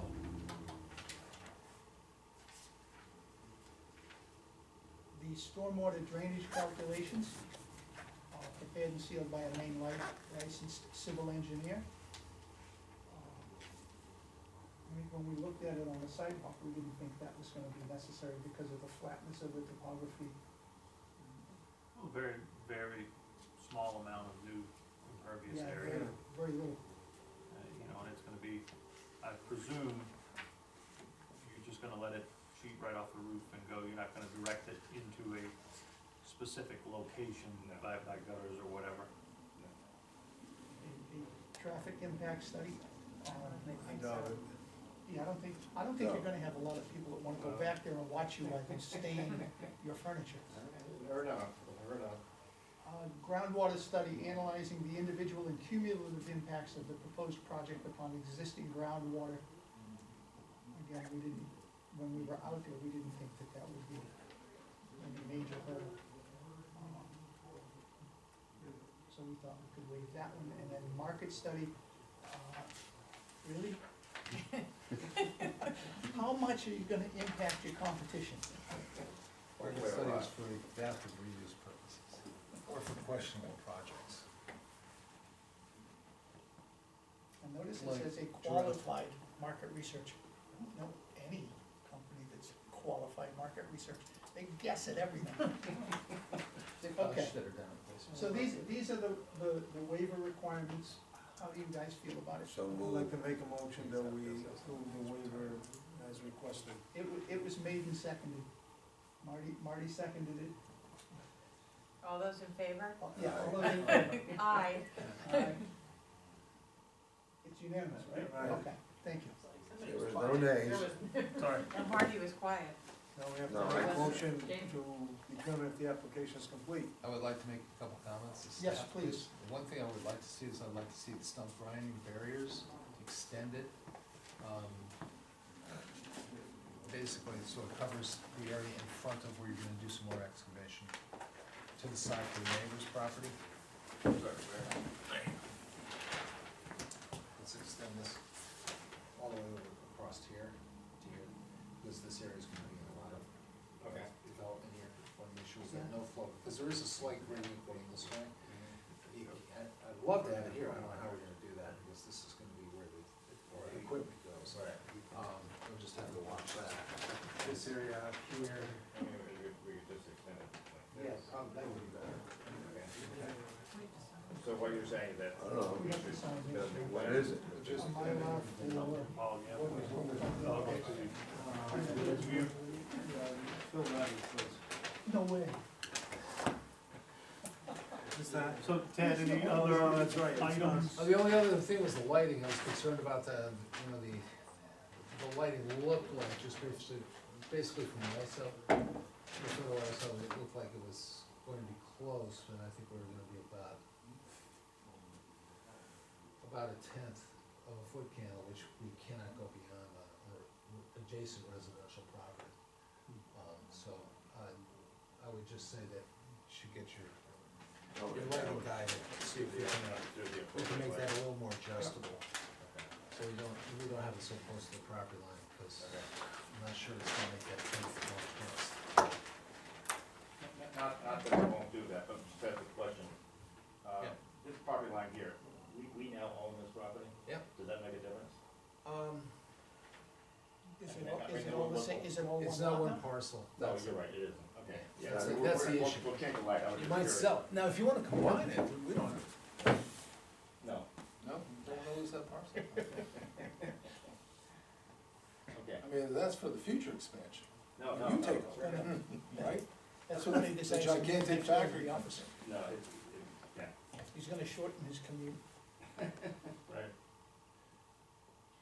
You good, Okay. thanks. That's it. it. That was So it. we have a complete application. He's gotta make a couple of Subject to adjustments. a Yeah. couple adjustments, yeah. Okay, Alright. so we need a motion deeming the application complete, subject to the modifications that the town planner has recommended. Yeah, Yeah, move the application. Well, pending the modifications requested. I'm not, I know that I have a disagreement with other people. He's submitted a lighting cut sheet, he submitted erosion control, he's submitted a complete application. Now, that might not be something that we ultimately approve, but the application, to me, is complete. Okay. Okay, so we have a motion that says that the application is complete, that's what I said, and it was seconded, correct? Jamie seconded it. All Or those in Roger favor? seconded it. Aye. Yeah. Yep, it's unanimous. Schedule a public hearing. We need to schedule a public hearing. Right. Gentlemen, public hearing. We have 30 days for public hearing? I don't know. I'm asking, I don't remember what that Yeah, number is. well, I think it's fine. I think I Well, I remember guess the question is, can you get us the information by the 13th of December? If not, we're looking at the 10th of January. I think we should go with the 10th, because I'm not sure. Go with the 10th? Yeah. I like that idea. The only reason, I'm not trying to hold you guys up, Yeah. but I don't think you're gonna get in the ground till spring No, anyways, no. right? I can go to the 10th because the trip is Is that a problem not if we wait till the published 10th? on Mondays. Okay. Need a motion to schedule the public hearing on the Yeah, 10th. Motion has been made by Marty. Anybody want to second it? I'll second it. Motion's been made and seconded for January 10th for a public hearing. All those in favor? Yay. Okay, there. We'll have that at 7 Yeah. o'clock, here in this room, with So all this of will your be a public neighbors. hearing, okay, and then what's the, That's it, and then after that. That's it. Assuming that Assuming- nothing right. controversial shows up. And that the items that you talked to Tad about are addressed. If that's all been taken care of, we'll be able to vote on it that day. And what size truck are you using? How much noise does it produce? That's Well, right. Is it a 2-axle or a We're 3-axle? gonna put some dinosaurs out. Okay? Sounds like. I'm sorry, Will that's they a make fire noise? truck. No. Or, Oh, no. If you're gonna put them in, you gotta get the animatronics to go in. Yeah. Maybe hand cow. how tall will they be now? Are they out of tree stumps? Exactly. Are they biodegradable? Just technically, I get this revised, and who do I, Me, one copy or 10? and, 10. yeah. Got it. And so, but all we need is this The changes we talked about, called out. I'd like to get the. Called out the type of way. Yeah. Thank you. Thank you, boy. How anticlimactic, huh? I mean, after all Oh, we that. have We'll one see you more out to there. do. Yeah. For the Arundel cottages, it's been a long night, application.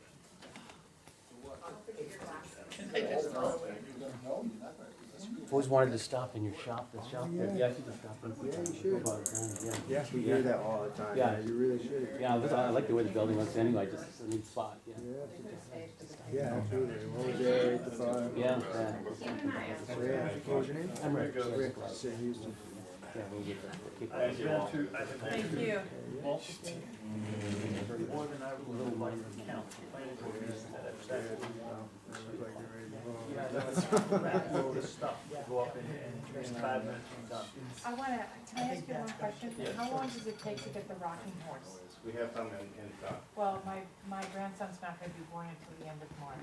Okay. So we've got plenty of time. I've got a little bit of time, so I'll do it, I'll come and see your application. Okay. Color coordinate it. Next up, Sorry, So my sorry. daughter will. you're up, Joe. Rick's up. Oh, I like that. He's pinch hitting for me. Throw him under the bus. Thank you guys, bye-bye. Okay. Yeah, good, cause you got 5 minutes. Yeah, We're supposed to be out of here at 10. Yeah, it's okay, the clock is fast. We're gonna sign bylaws while you're talking, Rick. But she Go- is. Go right ahead. The custodian So isn't. that, hey, she No, is- the custodian. You don't want to? No, you guys have to send us out, so. You got 30 days from here. Anyway, Rick. All right, Mr. Chairman, Rick Lang with Lang Environmental Design and Joe Colini from Cape Arundel. It's late, it's been a long night, very interesting night from the peanut gallery listening, so I'm gonna try to make this really quick. I'm glad we were using. So, we were here in October of last year to talk about sheds, and the board granted us the ability, because it's not specifically talked about in the, for those in the history, the seasonal cottage ordinance doesn't say one way or the other, doesn't talk about sheds, it talks about accessory structures and whatnot. So for clarification, we advise you come to the board, because some of the residents would like to have a small shed to put their elements in, their kayaks, their gear, their summer gear. And the board had approved sheds of the size of 10 foot by 10 foot, or 100 square feet. And in your application that was sent, you can see, and this isn't something, and Joe can speak in a minute, not everyone wants a shed, but though some residents want it, and you try to, you sort of work with the market. And so I've put some photographs in of some of the sheds that are done architecturally very nicely done, they're done in compatibility with the units. And what's happened is with the growth of the project, and it's like it's an evolution, a project like this. Things happen and you have to respond to the market. Well, people were encouraging, on non-auto-centric environment, walking, hiking, biking, golf carts to get around. It's the whole idea of an active lifestyle in the community. And golf carts don't really fit into the 10 by 10 sheds. With a 10 by 10 shed at 2 by 4 construction, you're left with 9.4 feet. Golf carts vary from roughly 7.5 to 9 feet. And this is an example up here of an existing shed with a standard sized golf cart. And there's inches to bear and you can barely get out. So because of that, because of, people store things like bikes, coolers, kayaks to hang them up, we're requesting a simple change in allowance to allow the sheds to go from 10 by 10 at 100 square feet to 10 by 12, which is 120 square feet. And that's simply that's the essence of what we're asking for is for the board to approve that. Impervious area, no change. We did documentation at the last submittal that we already had overcompensated for impervious area, the additional 2 by 12 square feet. It does not affect what our allowances are for impervious areas on the project. It's not an issue of that. So it's simply a matter of coming before the board to make sure that we can get the board to agree, hopefully, that that's an acceptable use and the size would be just documented. So, Joe, you wanna add anything about? Yeah, absolutely, you're the applicant. Some folks will still go with the 10 by 10 because they don't see themselves ever having a golf cart. It's the few that have been buying and saying, I wanna get a golf cart. One gentleman got it, he has 3 boys, and he parks it in the backyard, and he puts a tarp over it. And if we get him something like this, which he doesn't have yet, then he could put it inside. He lives in New Jersey, and he feels more comfortable if it can be put inside. And then, of course, the 4 months they're gone, January through April, then they have a place to store it. And so, not everyone will go for a 10 by 12, not everyone. By the way, Rick, it's 20 square feet, not 24. What did I say? 2 times 10. 2 times 10, I'm sorry. Just Thank you. for the Thank you. My math is a little broken. So, and not everyone goes for a shed either. All right, so it's here and there, but this way Depends they what can part put of their Jersey you're sheds. from. Right. And safely, as you can see here, we're left with like about a few inches to get by. It's really tricky for some of the older folks, they can get hurt. So by going to at least 24 inches here, maybe a little bit more, it works a little bit better for them, it's safer. Get a smaller golf cart. Yeah, that's the smallest. Depends on what part of Jersey they're from. Yeah. Yeah, well, the ones he got, yeah. No, I'm just saying, when about the shed, depends on what part of Jersey he's from. I mean, down there, they lock everything up and, Yeah. Is there gonna be any kind of apron or pavement or bricks in front of the doors? What we have is, I don't even know if I. we build, for them, or they build their own, but usually we build it for them, a little rack. And usually what we do is, around here, is all crushed stone, all the way around. This is drip edge, to accept it because the roof runoff, that's it. But here, for that ramp, we either build it, or they buy one, it's already built. What about power? No electricity. Well, because, They because. can, if they want to, so they can plug it in at some point in time. We can run it underground and bring it up and put an outlet here, which will allow them then to charge it overnight. And through the chair, I think the board did approve on the last October, did approve the ability for electric, something with a lighter, something here and outlet. So it's as needed. Really As no needed. change there. As No needed. change. With the association approval, because that's going through your land. Right, it does, with the associations of. Well, you're you're approving approving right right now, but And if we you do pull a permit for When this. was this? Every time we build one, we submit a building permit for it. Yeah, but when do we So my, run it? my thought Prove is, it? I mean, how you gonna keep Uncle Joe, huh? whose grandkids come to visit him and ride four-wheelers, from tearing everything up and parking the four-wheelers in the garage?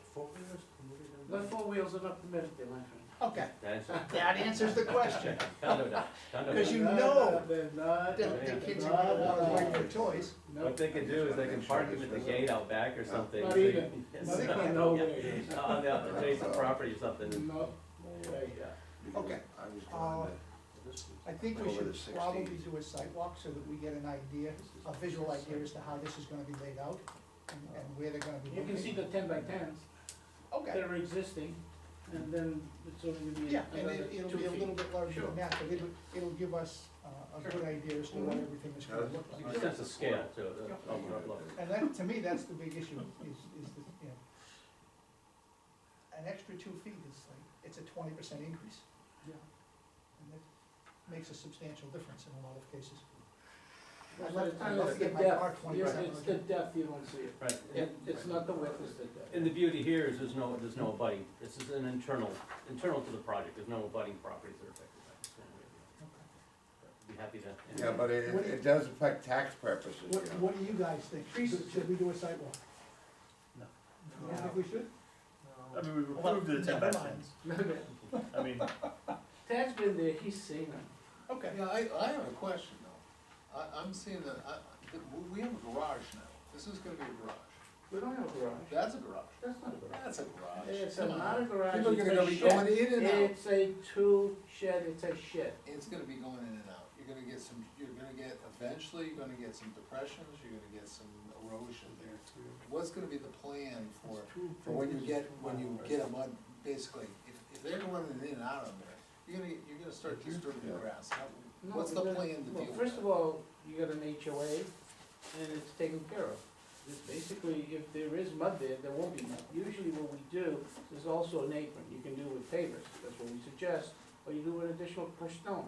You can bring it out, so therefore there's no mud. In Well- terms of when they bring it in and out, you're talking about, No, I'm talking about disturbance to the actual property. And it's not a problem, because, come on, Joe, again, it's like, everything wow. we've done, that's happened up there has been, there's been a reaction to the problem, so I'm just asking ahead Okay, of so time. what about when you plow and you dig up the grass? You end up fixing it. So it becomes part of the HOA maintenance, like we trim the shrubs, we weed, and we do all those things, we spray. Okay, for bugs, we spray for weeds and so on, by the way, we use all organic materials. So basically it becomes part of that maintenance process, so if someone, for example, doesn't have grass growing, then we reseed it, and it'll start growing again. If I think of So what you're telling me is you're not gonna put any ribbons in there, you're not gonna have any ribbons to, a ribbon driveway, more or less, or a paver driveway. I think I understand what you're getting at, is Yeah. if you drive across the lawn, you're gonna wear It's a gonna tread, you could do that, or you could put just put, like we were talking originally about driveways, is just the We could do the that. two-wheel so crushed stone from your, something like that, yeah. We can yeah, on make a case it part basis. of the 10 by 12, because 10 by 10s can't get one of those in, so therefore, it's not an issue. So we can say, okay, you want 10 by 12, but you have to have this in addition to, so that you're driving on pavers, if you will. We can do Or that. stone or something like that, yeah, I I see what think you're talking, you're- I you're think talking about like getting pa- into it from the. And I think pavers would do better for you guys from Yeah. a maintenance Yeah. For the standpoint. grass Because- Well, you could do right, pavers that's too, what I was there's gonna say. ones Grass Trying to pavers. encourage Where they- pavers. Grass Yeah. paved, Yeah, something you might like be able that. to do grass paving. Yeah, Something like that that's would be part also of the better. 10 by Yeah. 12 package. Now, the next question, Joe, what's the height of these things to get them in and out? They aren't ground level. They're usually about, anywhere between 4 to 6 inches at the most. The tires will bump up over it and. No, we have, no. They're gonna have a A little little ramp. ramp. That's where I was, Comes with a ramp. so that you don't go bumping it up and go through the other side of it. Yep, Comes with a ramp. So we build them with the same material that we build the houses, except instead of 2 by 6 walls, like we have cottages, these are 2 by 4 walls. Same exact material. We try to mimic the pitch. It's like an 8 pitch, we do an 8 pitch. If it's a 9 or 10 pitch, we do that, so that it's inconsistent with the architecture of the cottage. It'll be I too think the cold. photograph that Rick supplied shows that. And the ramp is permanent, right? No, it's It's portable. not removable. No, it's portable, wooden ramp. movable. So with the 2 by 4 construction, it'll be too cold in the shed to add school kids? Yeah. oh, no problem, not a problem. And then what We we can do make a is deal, we can make a deal. we reinforce, the plans also reinforces the floor, so it takes the load. Well, I didn't know if you wanted to use that as a growing room. Oh, yeah. That's why we like it. Yeah, we digress. I hate the summer night. That's And these, so these, I thought these were on slabs, are these on They slabs? can be on slab, Yeah. they can be on wood, it depends. We can give them both ways, we can have it on footings, and we can have it on, Wood, on, just on sleepers. on sleepers. Either or. Sometimes we even pin it to ledge. God knows we get enough.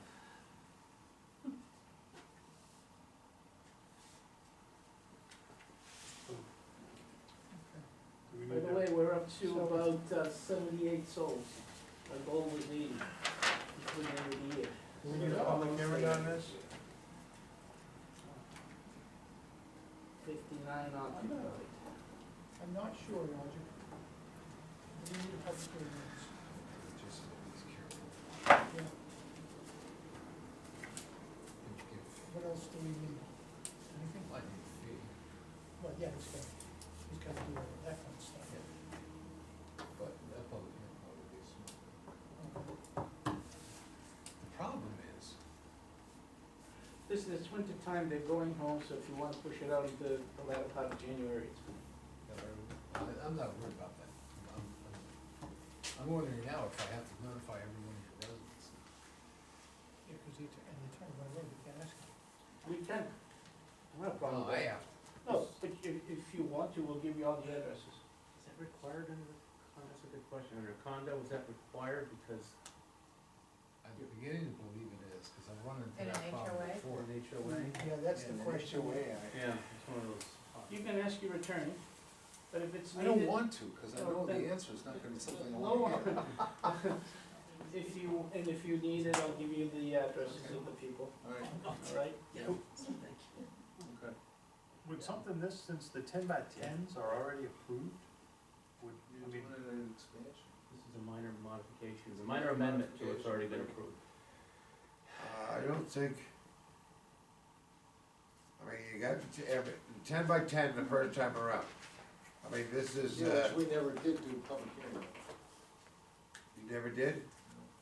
so Okay, even then, more yes. reason. Yeah, I don't More think- That's reason to do scary. that. See, it's starting to scare me. Why? Well, because, I'll tell you honestly, because we have homeowners now, whereas before we had very few residents, if you recall. You know, the 59 that you have, Yeah. I don't think any of them would say no to this would be something of value, it increases their value, increases their property value. How much? We charge for 10 by 12, $10,000. Darn. Go in the shared business. Well, unless you wanna go buy them for one No, for 2,000, that you can't open the doors, Right. and then it has no support, no structural integrity. And after about 3 or 4 years, it's useless. Floors rotted out.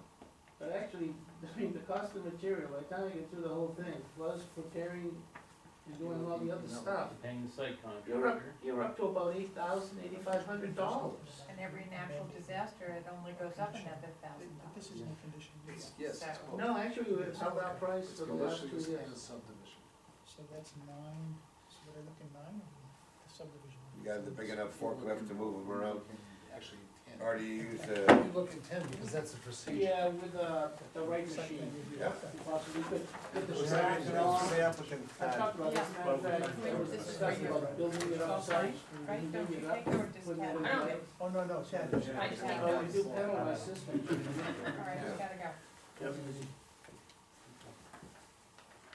Looking at the procedures for the site plan, or? Yeah. Combination of the periods that I'm looking for something under the. I think it's really under subdivision, which of course we didn't bring. I have mine in here, You do? yeah, All right. Take a look at amendments. yeah, I just have to find where it is. Amendments to. Through the chair, was this, I actually had the recording plat, I had it in my arm and I left it.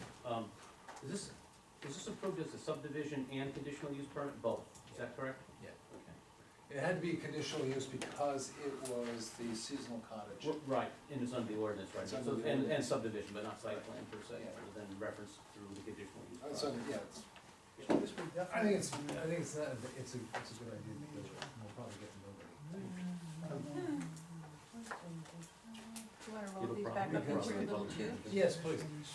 The only reason I do is the cumulative impact of it. Yeah, I have You no know, so if it problem. was just one, it's nothing, We don't have a but we problem. don't know if we've got Yeah. 50 of them or We don't have a No problem. problem. We don't have a problem with that. No. I'm not leaving you, I'm just gonna go start. And my as a car. matter of fact, it clarifies the point of contention, possibly, let's do it.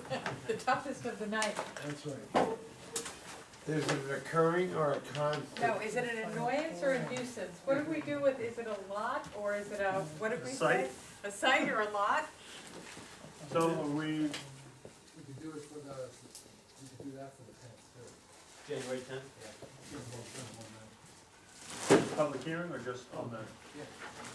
We can make a decision after that. Make a motion, we hold the public hearing on the tenth. Thank you. Yeah, All in favor? Aye. aye. Aye. Sorry to sit through all that. Mr. Chairman. Thank you very much. Thanks, sir. Take care, guys. I will be absent How much? January, February, and the first 2 meetings of March. Did you go away again? Yes. Okay. Please, on. So Roger made that motion, who seconded? I know everybody was cool with it, but. Yeah. Somebody, because I'm. I'd rather Yeah, do it. what? Yeah. We have next week off. Yeah, yeah. That's right. But we do have a meeting with the comp plan on the 20th. No, 13th? No, the 20th. We have our regular meeting on the 13th. And we need to come out, because on the 20th, we're going to be looking. Thank you very much. Thank you guys, Okay, thanks for good being, Yeah, because we had. the way, Hey, Rick, I I know I gotta tell you couldn't something. make that one, but the fact The is, project like, is Josh map West 15, say lot that- 13, okay? You still have the your R1, I mean, You built where boilerplate? he's been waiting and been told, or how long?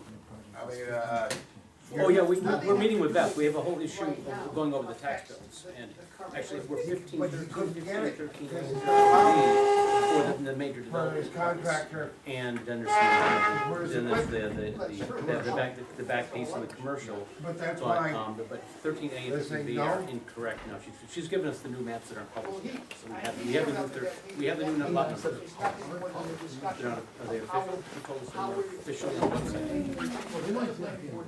That's what she said. Anyway, we have the new maps, 15, 13, I'm aware of that. We had we're gonna be meeting with her and Rick Sinead, I know, but to go over the tax bill. It's next week, it's in the next Wednesday. by the company.